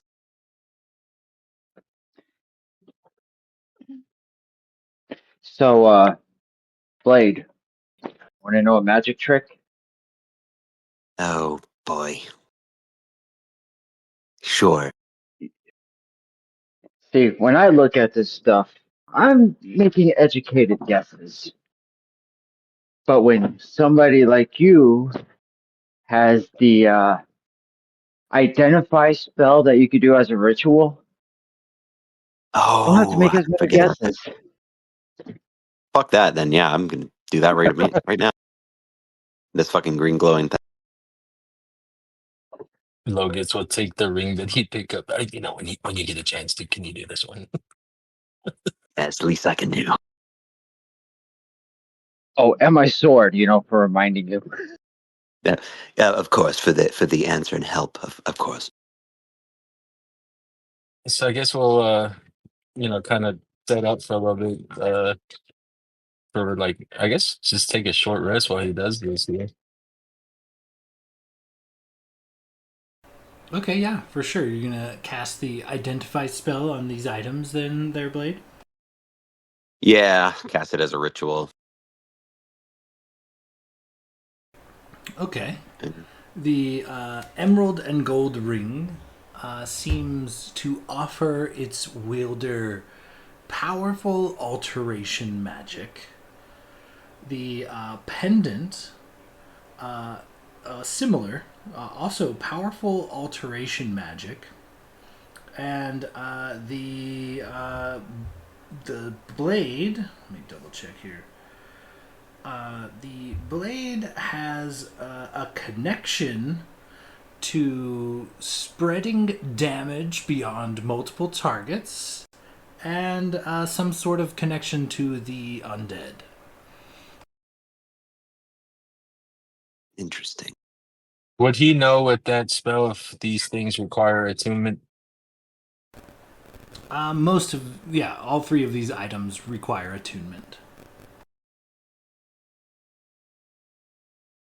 I'll relay the information back a bit. These the pendant and ring seem to be able to perform some powerful alteration magic. Could be useful, and this blade is capable of a lot of damage. It seems like it can spread it amongst many foes, and there's some connection with the undead. Definitely suits you. I hand it back.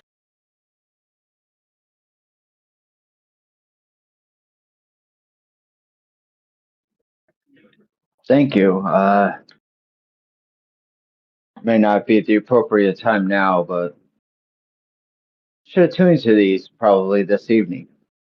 And then everybody keep an eye on the other to see if anybody gets an extra gift unknown. With that identify spell, that wouldn't be able to tell if it was cursed or not. What's the language No, of the you think you're identify going. spell? I don't think it does, but what's the language of the identify spell? Let's look it They're not going to over. do that to the DM.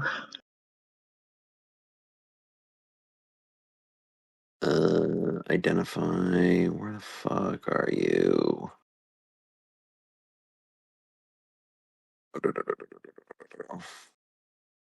Can't find it there. I'm just gonna look it up. Identify 5e.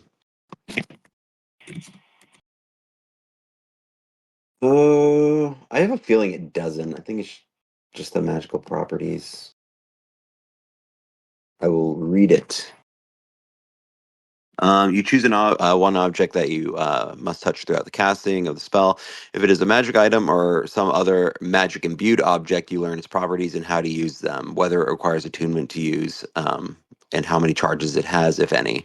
You learn whether any spells are affecting the item and what they are. If the item was created by a spell, you learn which spell created it. Um, yeah, if you instead touch a creature, oh, okay. Never mind, that's something different. So the gold ring has gives its wearer access to powerful alteration magic. The pendant, something similar, powerful alteration magic, and the sword seems to be able have some weird connection with the undead and be able to spread damage quite far. But without attuning them, you won't know exactly what each of them do. But alas, to each his own.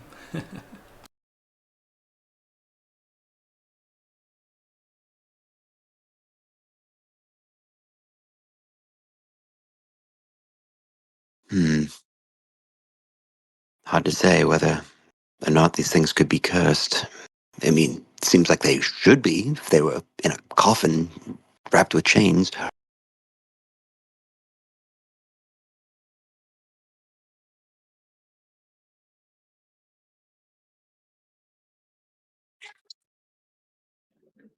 Well, as long as the curses aren't too strong, I do have remove curse ability. So, I mean, wouldn't hurt to try.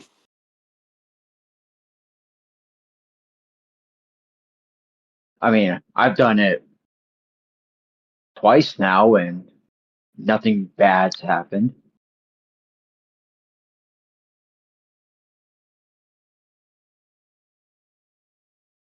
Well, and then we should be fine then, I would imagine.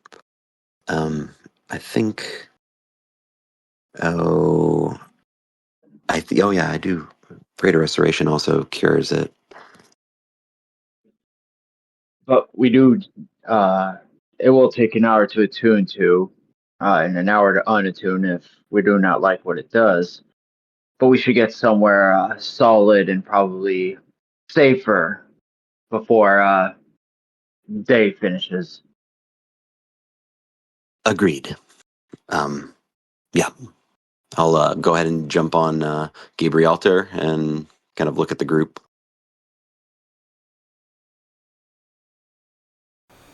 All right.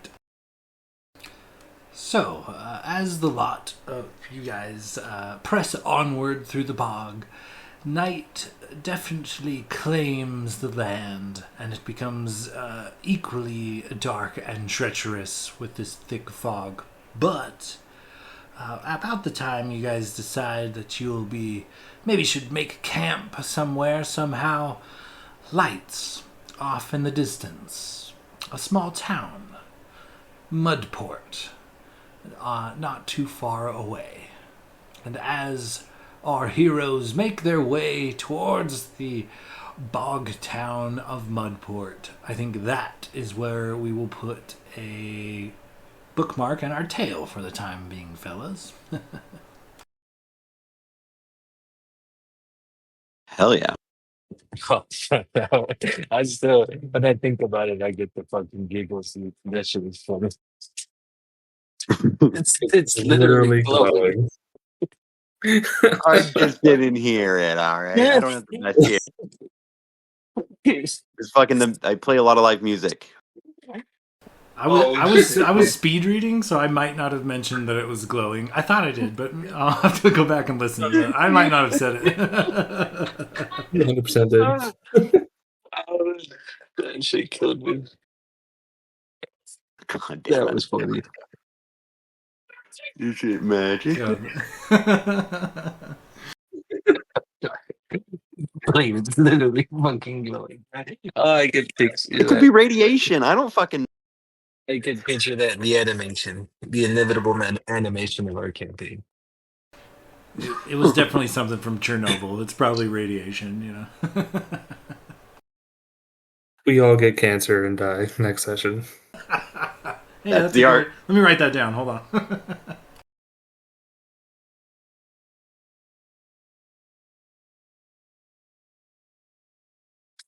Ah, it's funny. Good shit. Good shit. Well, boys, I got a few things I got to do, so I'm going to take off. Let's keep in touch, man. We'll do this crazy thing again soon, huh? Sounds good, boys. Just a reminder, I'm on nights next week. Oh, Boo! All right, it'll be Miarma for a couple weeks before we can figure out. There's actually some semi-positive news, maybe. They've actually just released a memo the other day that they're opening up applications for a fixed schedule for days and nights. Um, when they open it up, I do intend to put on a days only schedule. It'll be better for the family and everything. So Oh yeah, hopefully, fingers crossed, buddy. Sales, yeah, man. I enjoy playing Miarma, so it's no big deal for me. I enjoy playing in general. I'll play whatever. But all right, fellas. All right, fellas, take it easy. I'll talk to you guys soon. Night, gang. Night, Cheers, gang. guys. Right.